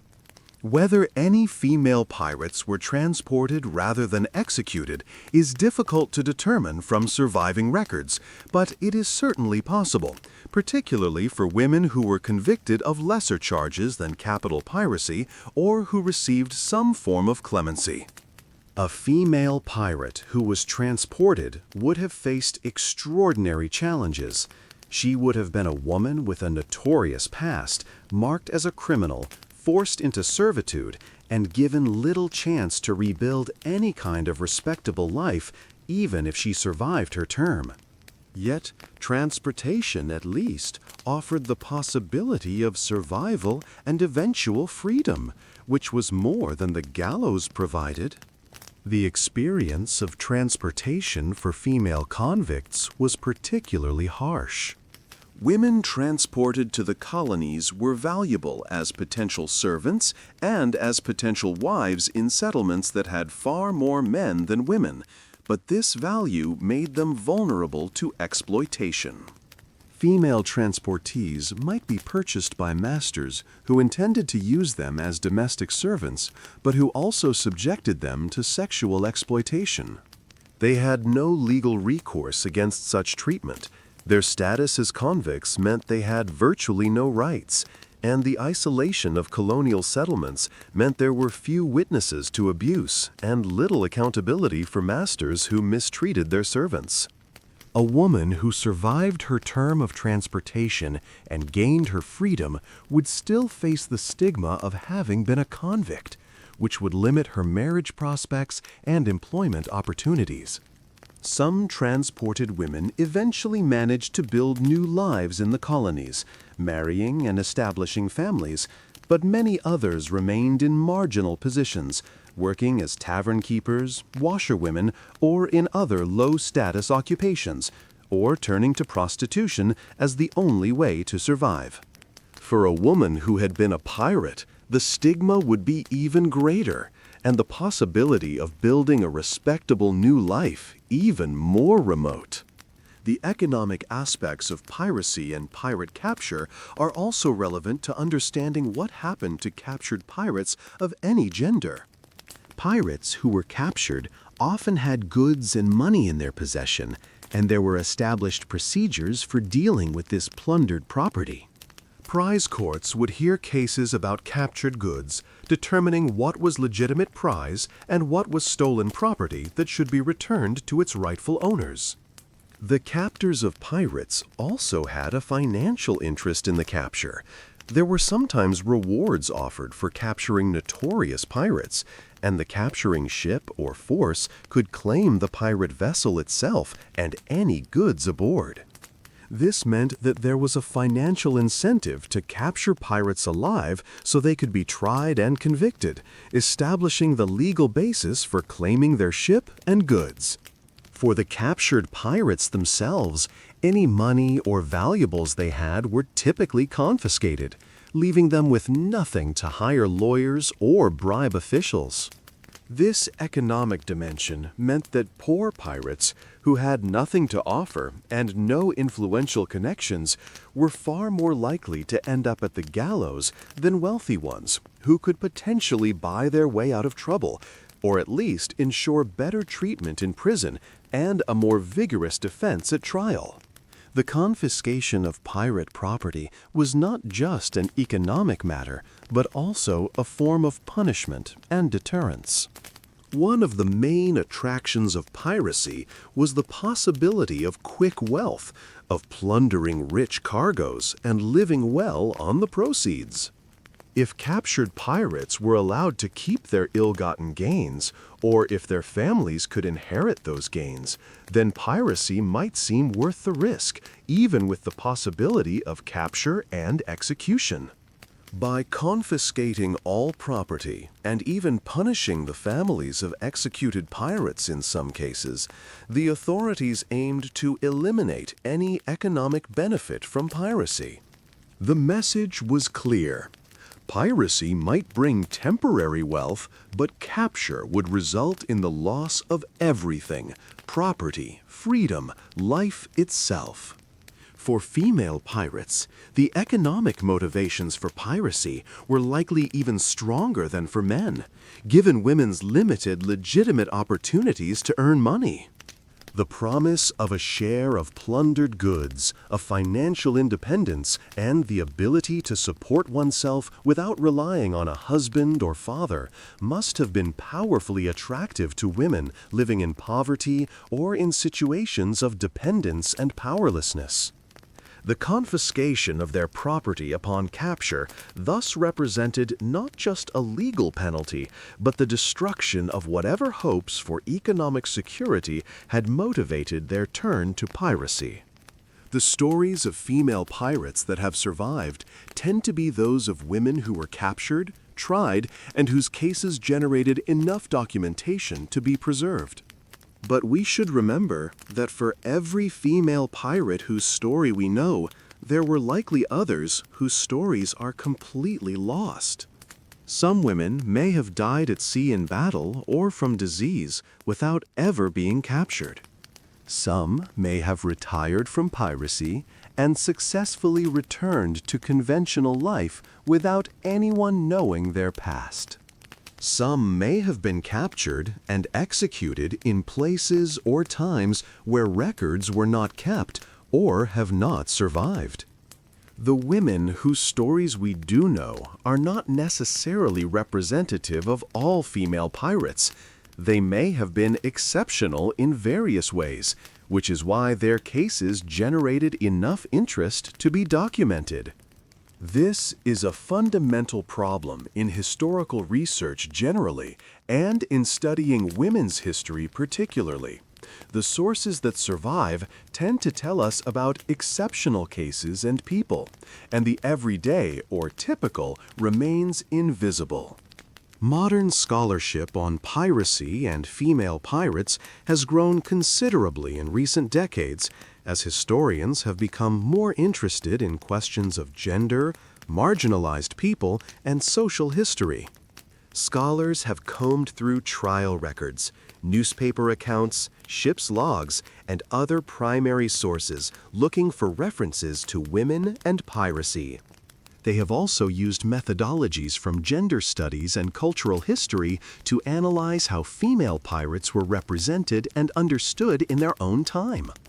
This research has revealed that women's involvement in maritime life, and even in piracy, was more common than older scholarship assumed, though it still remained exceptional.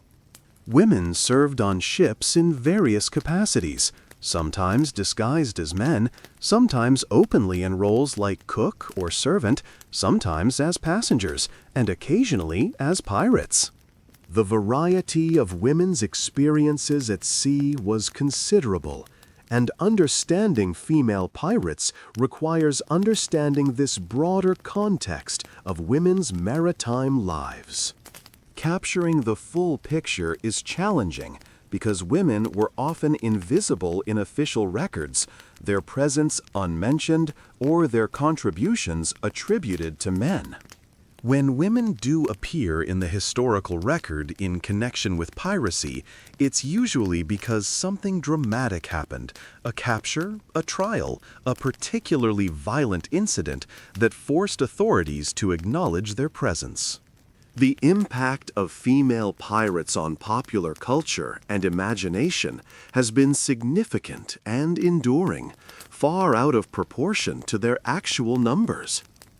From the 18th century onward, stories of Anne Bonny and Mary Read have been retold countless times in books, plays, poems, and eventually films and television shows. These retellings have often romanticized and sanitized their stories, turning them into adventurous heroines rather than the violent criminals they actually were. This romanticization says more about changing attitudes toward gender, rebellion, and authority than it does about the historical reality of piracy. In each era, storytellers have reshaped these female pirates to fit contemporary values and anxieties. In the Victorian period, they were cautionary tales about what happened to women who abandoned propriety. In the mid-20th century, they became feminist icons, women who refused to accept the limitations placed on their gender. More recently, they've been claimed by various movements as symbols of resistance to different forms of oppression. The real women, with all their complexity, violence, and moral ambiguity, often get lost beneath these layers of interpretation and appropriation. Understanding what happened to female pirates after capture also requires us to think about what capture meant in practical terms. The moment of capture could be violent and chaotic, involving naval combat, boarding actions, and hand-to-hand fighting.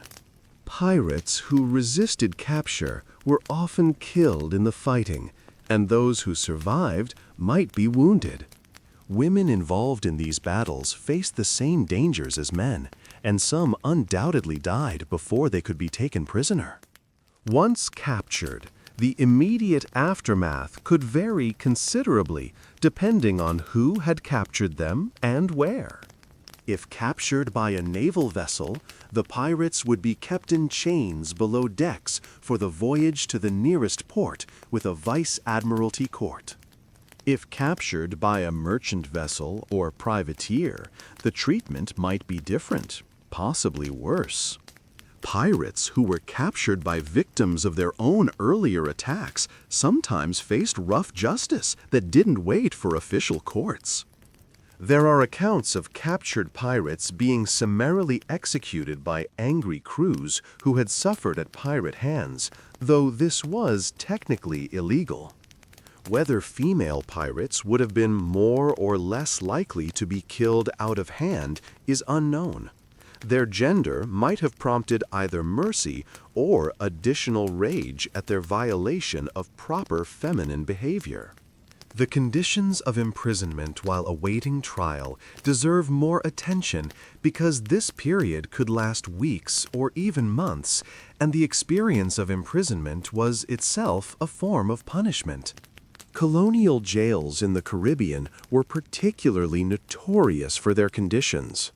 Heat, humidity, inadequate water, vermin, and disease made them death traps. Prisoners were often kept in chains, sometimes in solitary confinement, sometimes crowded together in large cells. Food was minimal and of poor quality. There were no sanitation facilities beyond buckets that might be emptied once a day. Medical care was non-existent. Prisoners who became ill simply suffered or died. For a woman in such conditions, there were additional vulnerabilities. The threat of violence from guards or other prisoners was constant. If she was the only woman among male prisoners, her isolation would have been profound.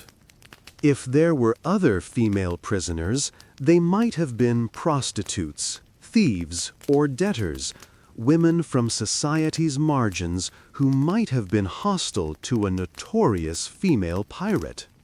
The psychological toll of imprisonment, knowing that execution likely awaited, must have been immense. Some prisoners became broken by the experience, falling into despair or madness. Others maintained their defiance to the end. The historical records rarely give us insight into the mental and emotional state of prisoners, but we can infer from the harsh conditions that the experience was traumatic in the extreme. The daily routine of prison life in this period was designed more to contain prisoners than to reform them or punish them through hardship, though hardship was certainly an inevitable result. Prisoners would be awakened at dawn, if they had managed to sleep at all in the uncomfortable and often crowded conditions. They would be given a meager breakfast, usually consisting of bread and water, perhaps some thin porridge if they were lucky. The day would stretch ahead with little to occupy the time. There was no work to do, no activities organized, no opportunities for exercise or fresh air. Prisoners simply sat in their cells, waiting. For some, this enforced idleness was itself a form of torture, the hours and days blending together into an endless succession of boredom, discomfort, and fear. Conversations with fellow prisoners might provide some distraction, but these conversations were often tense and fraught, as desperate people in desperate circumstances turned on each other, argued over trivial matters, or formed alliances and enmities that reflected the brutal social dynamics of the prison. For a female pirate imprisoned with other women, she might find herself either elevated to a kind of celebrity status, respected for her daring and defiance, or she might be targeted for harassment and bullying by women who resented her or who saw her as a threat. For a female pirate imprisoned alone or with male prisoners, the isolation and vulnerability would have been even more acute. The role of gender in determining punishment severity is complex and sometimes contradictory. On one hand, there was a traditional reluctance in many legal systems to execute women, based on ideas about female weakness and the unseemliness of violently killing a woman. Courts sometimes showed mercy to female defendants that would not have been extended to men charged with the same crimes. On the other hand, a woman who had committed crimes that were seen as particularly heinous or unnatural might face harsher judgment precisely because she had violated gender norms. The question of whether female pirates received harsher or more lenient treatment than their male counterparts is difficult to answer definitively because the sample size is so small and because so many factors beyond gender influenced outcomes, the specific crimes committed, the quality of legal representation, the political climate, the attitudes of individual judges and officials, and simply luck.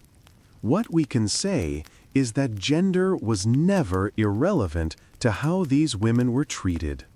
It shaped how they were perceived, how their actions were interpreted, what defenses were available to them, and what forms of mercy they might receive.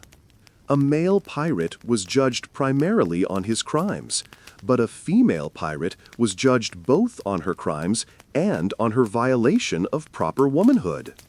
The question of children and family adds another dimension to the stories of female pirates. Most of the women whose stories we know were relatively young, in their 20s or early 30s.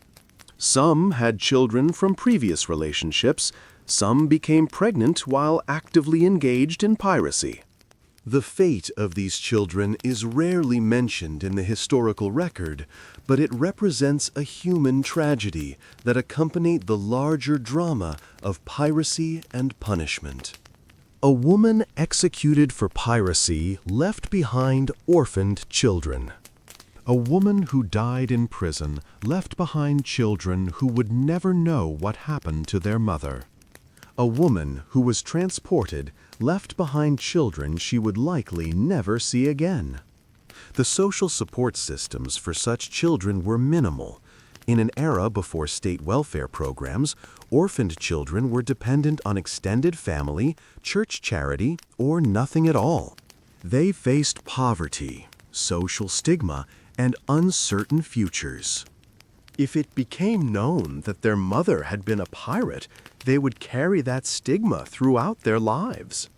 This generational impact of punishment is rarely considered in the historical accounts, which focus on the dramatic stories of the pirates themselves, but it was a real consequence that affected innocent lives.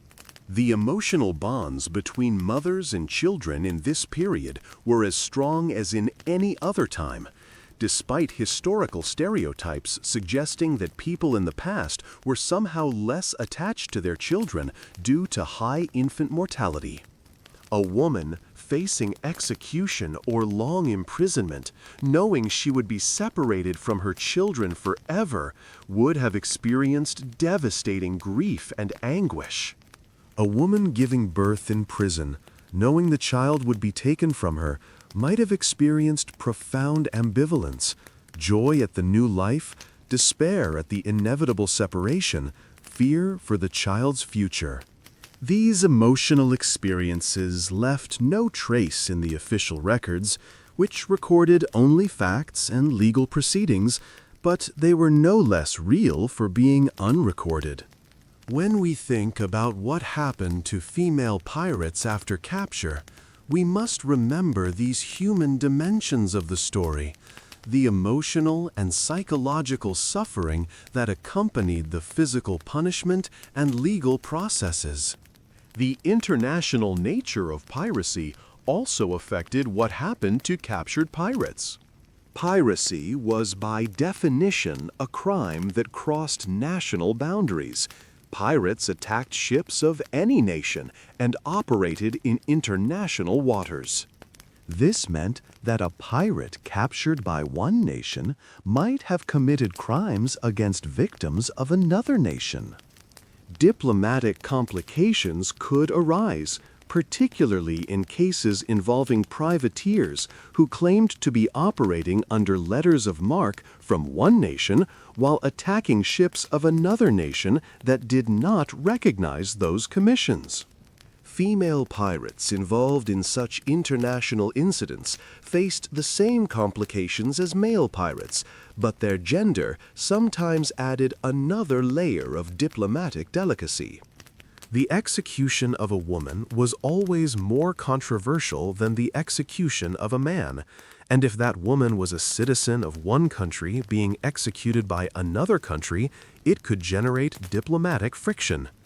There are no well-documented cases of such diplomatic incidents involving female pirates, but the potential was always there, and it might have influenced how authorities handled such cases. The evolution of attitudes toward piracy over the Golden Age also shaped how captured pirates were treated. In the late 17th century, the line between legitimate privateering and piracy was often blurred, and colonial authorities sometimes tacitly supported pirates who attacked Spanish ships or who brought valuable goods to port. Governors could be bribed to look the other way, and pirates could sometimes operate with unofficial sanction. By the early 18th century, this tolerance was ending as major nations cracked down on piracy to protect growing maritime commerce. The prosecution of pirates became more aggressive, trials more swift, and punishments more certain. The capture of Anne Bonny and Mary Read in 1720 came during this period of intensified anti-piracy efforts, which may help explain why they were tried and convicted so quickly, and why there seems to have been no serious attempt to spare them from the death penalty initially. The political and economic context demanded harsh punishment for pirates, and while their gender may have ultimately saved them from execution, it didn't save them from conviction. The testimony of victims and witnesses was crucial in piracy trials, and this testimony often provides the most vivid details about what female pirates actually did. In the case of Bonny and Read, witnesses testified about specific acts of violence and intimidation. They described how the women had been armed, how they had participated in the taking of ships, how they had threatened violence against prisoners. This testimony established that they were not passive passengers or unwilling participants, but active pirates who had committed the acts that constituted piracy under the law. The witnesses sometimes expressed shock or amazement that women had behaved in such ways, and this element of shocked disbelief appears regularly in trial records involving female criminals who committed violent crimes. There was a sense that such behavior was almost incomprehensible, that it violated natural law as well as human law. This attitude meant that witness testimony about female pirates often included commentary on their appearance, demeanor, and degree of femininity or masculinity, details that would not have been mentioned if the defendants had been men. These gendered observations became part of the official record, shaping how the women were understood both by their contemporaries and by later historians. One aspect of capture and trial that affected all pirates was the speed with which justice was administered. Unlike modern criminal justice systems with lengthy appeals processes, trials in the vice admiralty courts were swift. A pirate crew could be captured, tried, convicted, and executed within a matter of weeks. This speed served multiple purposes. It prevented prison escapes, which were a serious concern given the rudimentary security of colonial jails. It provided quick satisfaction to victims and the public. It avoided the expense of long-term imprisonment. And it prevented the captured pirates from becoming martyrs or folk heroes around whom rescue attempts might be organized. The speed of justice also meant that defendants had little time to organize a defense, find witnesses on their behalf, or even fully understand the legal process they were caught up in. For female pirates, this rapid pace meant that any potential advantage they might have gained from pleading pregnancy or seeking clemency had to be invoked immediately at sentencing because there would be no later opportunity. The physical evidence used in piracy trials included not just the testimony of victims and witnesses, but also material goods. Stolen property found aboard a pirate vessel or in the possession of crew members was powerful evidence of piracy. Ship's logs, navigational instruments, flags, weapons, all could be entered as evidence. For female pirates, their clothing was itself sometimes treated as evidence of their transgression. The fact that they had worn men's clothing, carried weapons meant for men, and otherwise equipped themselves as male pirates did was documented and used to establish that they had deliberately chosen this path. The clothing and equipment became symbolic of their rejection of proper feminine roles, and prosecutors and judges commented on these items as proof of willful criminality. In some cases, female defendants were made to appear in court wearing women's clothing rather than the men's clothing they had worn aboard ship, a forced return to feminine appearance that underscored their transgression and perhaps made them appear more conventional and comprehensible to the court. The broader context of maritime law and its enforcement is essential for understanding piracy trials. The development of vice admiralty courts in the colonies was part of a larger effort to extend English law and royal authority over distant territories.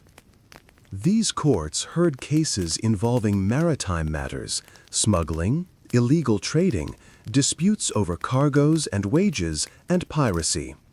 They operated without juries, which meant that judges and commissioners had enormous power. This structure was controversial even at the time, with colonists sometimes resenting the authority these courts exercised, and the fact that they could impose harsh penalties without the involvement of local juries who might be more sympathetic to defendants.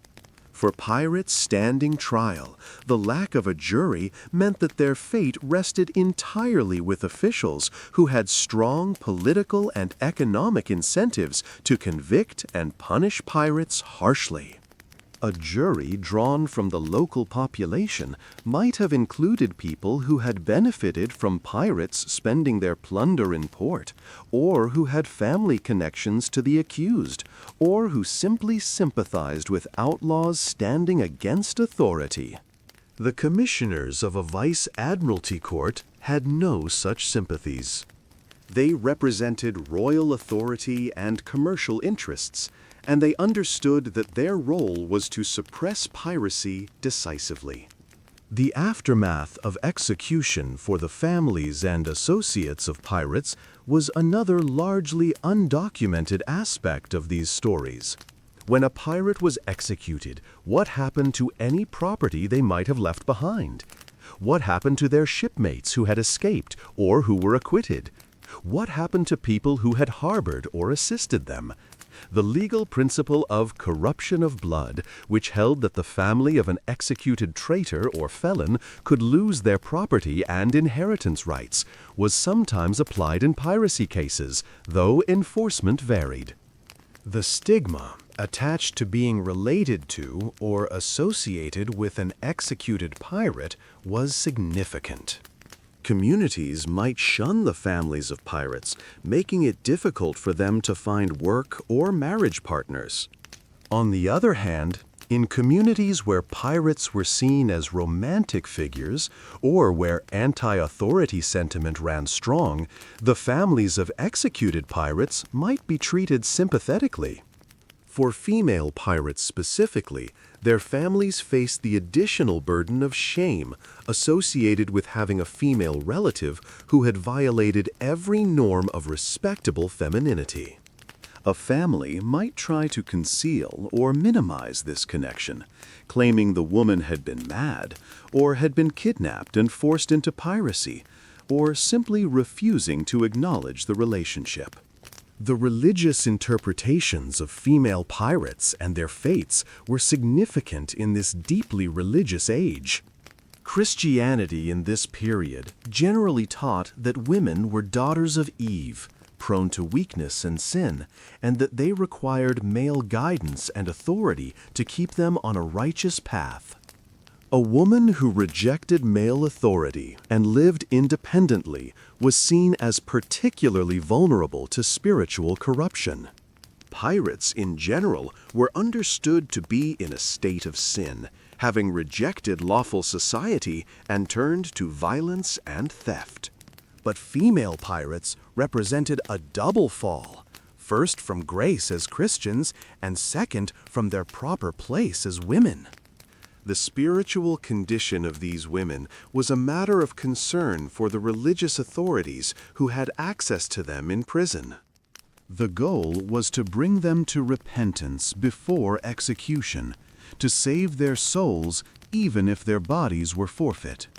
Whether Anne Bonny or Mary Read experienced religious conversion in prison, we do not know. Mary Read's last words, if she spoke any before dying of fever, were not recorded. Anne Bonny's ultimate fate is unknown, leaving her spiritual condition unresolved in the historical record.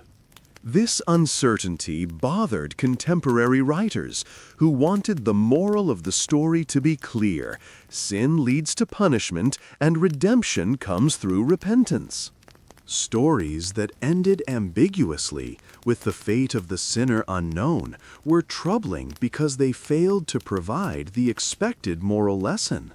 The economic situation of women in this period is crucial context for understanding why some women might have turned to piracy despite the enormous risks. Women had very limited economic opportunities in the 17th and 18th centuries.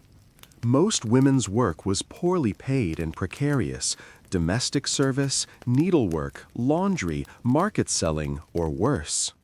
Marriage was often an economic necessity rather than a choice, and widows or women abandoned by their husbands faced poverty. A woman without male support and without property or specialized skills had few options for survival.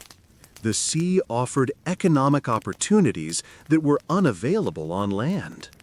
Even though women were generally barred from serving on naval or merchant vessels, there were always some women who found ways aboard ships, and piracy offered the possibility of substantial wealth from plundered cargoes. The financial motivation for piracy was strong for men and even stronger for women who had fewer legitimate alternatives for earning a living. This economic desperation doesn't excuse piracy, but it helps explain why some women were willing to risk everything for the chance at wealth and independence that piracy seemed to offer. The wages available to women in legitimate occupations were so low that survival was often difficult. A woman working as a domestic servant might earn only a few pounds a year, barely enough for food and basic necessities.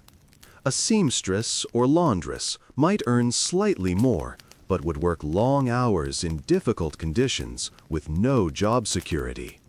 Women working in these occupations were vulnerable to exploitation, harassment, and sudden unemployment if they displeased their employers or if economic conditions worsened. The contrast with the potential rewards of piracy was stark. A successful pirate voyage could net each crew member shares worth dozens or even hundreds of pounds, more than years of legitimate labor would earn. For a woman facing a lifetime of grinding poverty and vulnerability in legitimate work, the temptation of piracy might have been overwhelming, particularly if she had already broken with conventional society in other ways and had little left to lose. The economic calculus of piracy, high risk but potentially high reward, versus low risk but certain poverty, made piracy attractive to people with few alternatives, and women had even fewer alternatives than men. The technical aspects of how women managed to pass as men aboard ships reveal sophisticated strategies of disguise and deception. Binding the breasts, cutting the hair, adopting masculine speech patterns and body language, learning male skills like fighting and seamanship, all of this required deliberate effort and practice. Women who successfully passed as men for extended periods had to be constantly vigilant, maintaining their disguise in close quarters where privacy was minimal. They had to learn to urinate standing up or to conceal their different anatomy. They had to avoid situations where their bodies would be exposed. If they menstruated, they had to conceal and manage this without access to sanitary supplies or private spaces. The physical challenges of maintaining such a disguise were considerable, and the fact that any women managed it at all speaks to both their desperation and their capability. When these disguises were penetrated, either because someone recognized physical features that revealed biological sex, or because the woman chose to reveal herself, the reactions varied. Some male pirates apparently accepted female crew members once their sex was known, particularly if they had already proven themselves capable.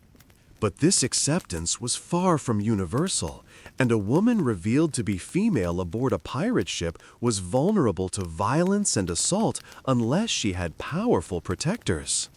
The skills that women needed to develop to succeed as pirates were considerable and not easily acquired.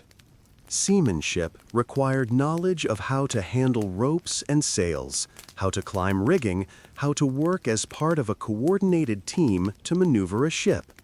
Combat required skill with various weapons, cutlasses, pistols, muskets, and the courage and agility to fight hand-to-hand aboard a rolling deck or while boarding an enemy vessel. Navigation, carpentry, gunnery, all the various specialties required to operate a ship were traditionally male skills that women would need to learn, often without formal instruction and while maintaining the fiction that they already knew what they were doing.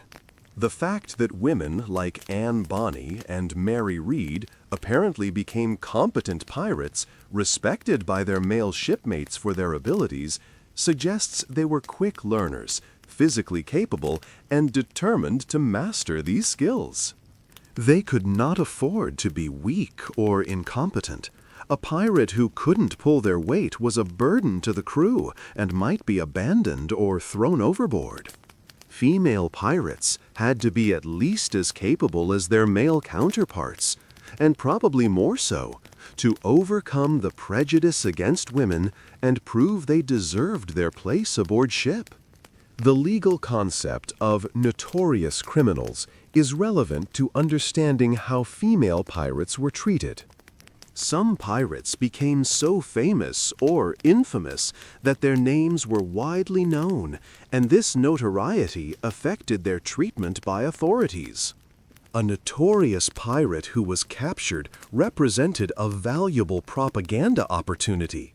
Their trial and execution could be used to demonstrate the power and reach of the law. Blackbeard, Calico Jack Rackham, and other famous pirates received attention from authorities precisely because their notoriety made them valuable examples. Anne Bonny and Mary Read became notorious partly because they were unusual as female pirates, and their notoriety ensured that their trial and the circumstances of their capture were well documented and publicized.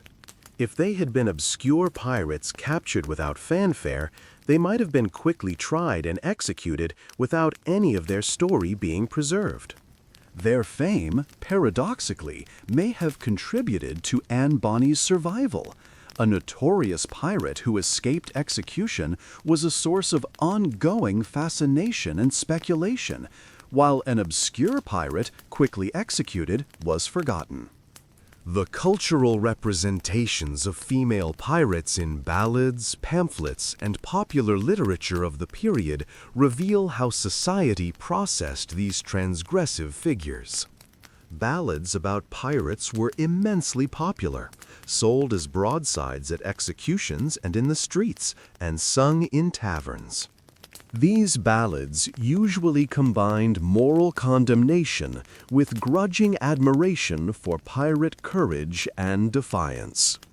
Ballads about female pirates added the element of gender transgression to this mix, often expressing amazement that women could be so bold and violent.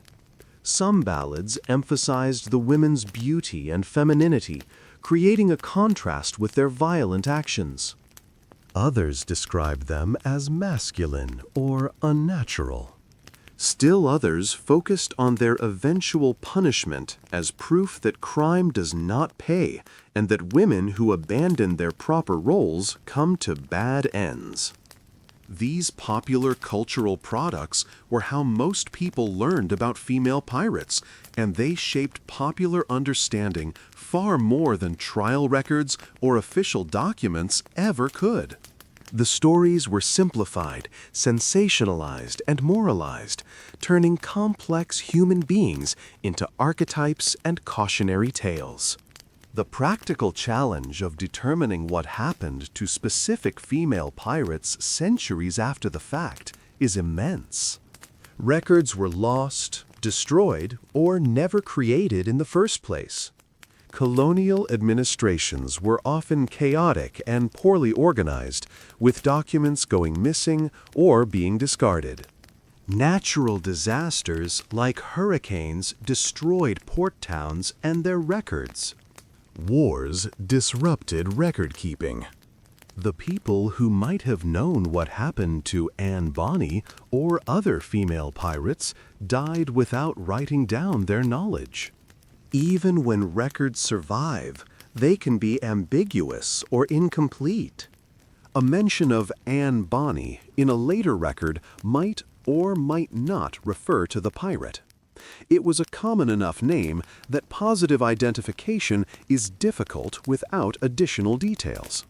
This evidentiary difficulty means that historians must often qualify their conclusions, acknowledging that certainty is impossible.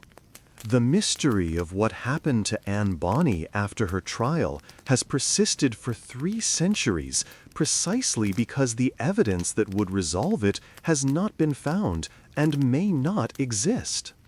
The intersection of class and gender in these stories is also important.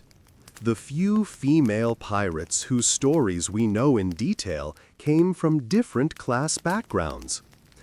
Anne Bonny was the daughter of a wealthy man who had fallen into disgrace, but who still had resources and connections. Mary Read came from a poorer background and had lived a harder life. Other women who turned to piracy likely came from the working classes or from marginal positions in society. Class shaped their experiences in multiple ways. A woman from a wealthy family might have the resources to mount a better legal defense, to bribe officials, or to secure better conditions in prison.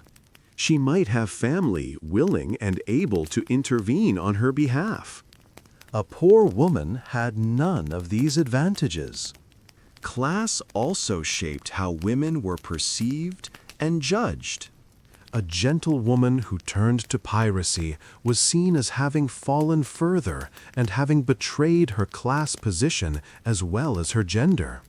A poor woman who became a pirate might be seen as having acted out of desperation, which could evoke some sympathy, or as having revealed the natural criminality of the lower classes, which would evoke only condemnation.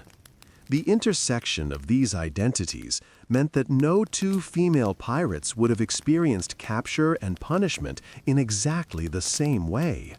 The psychological impact of life as a pirate and then capture and imprisonment is almost entirely absent from the historical record, but it must have been profound.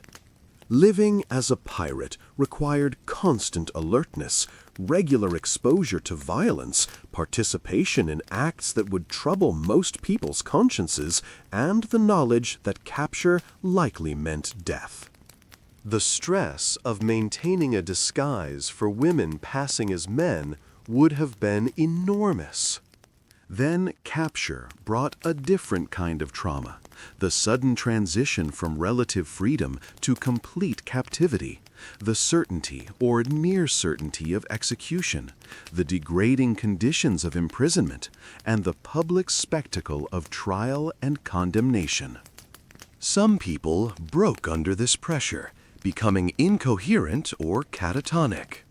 Others maintained remarkable composure and defiance.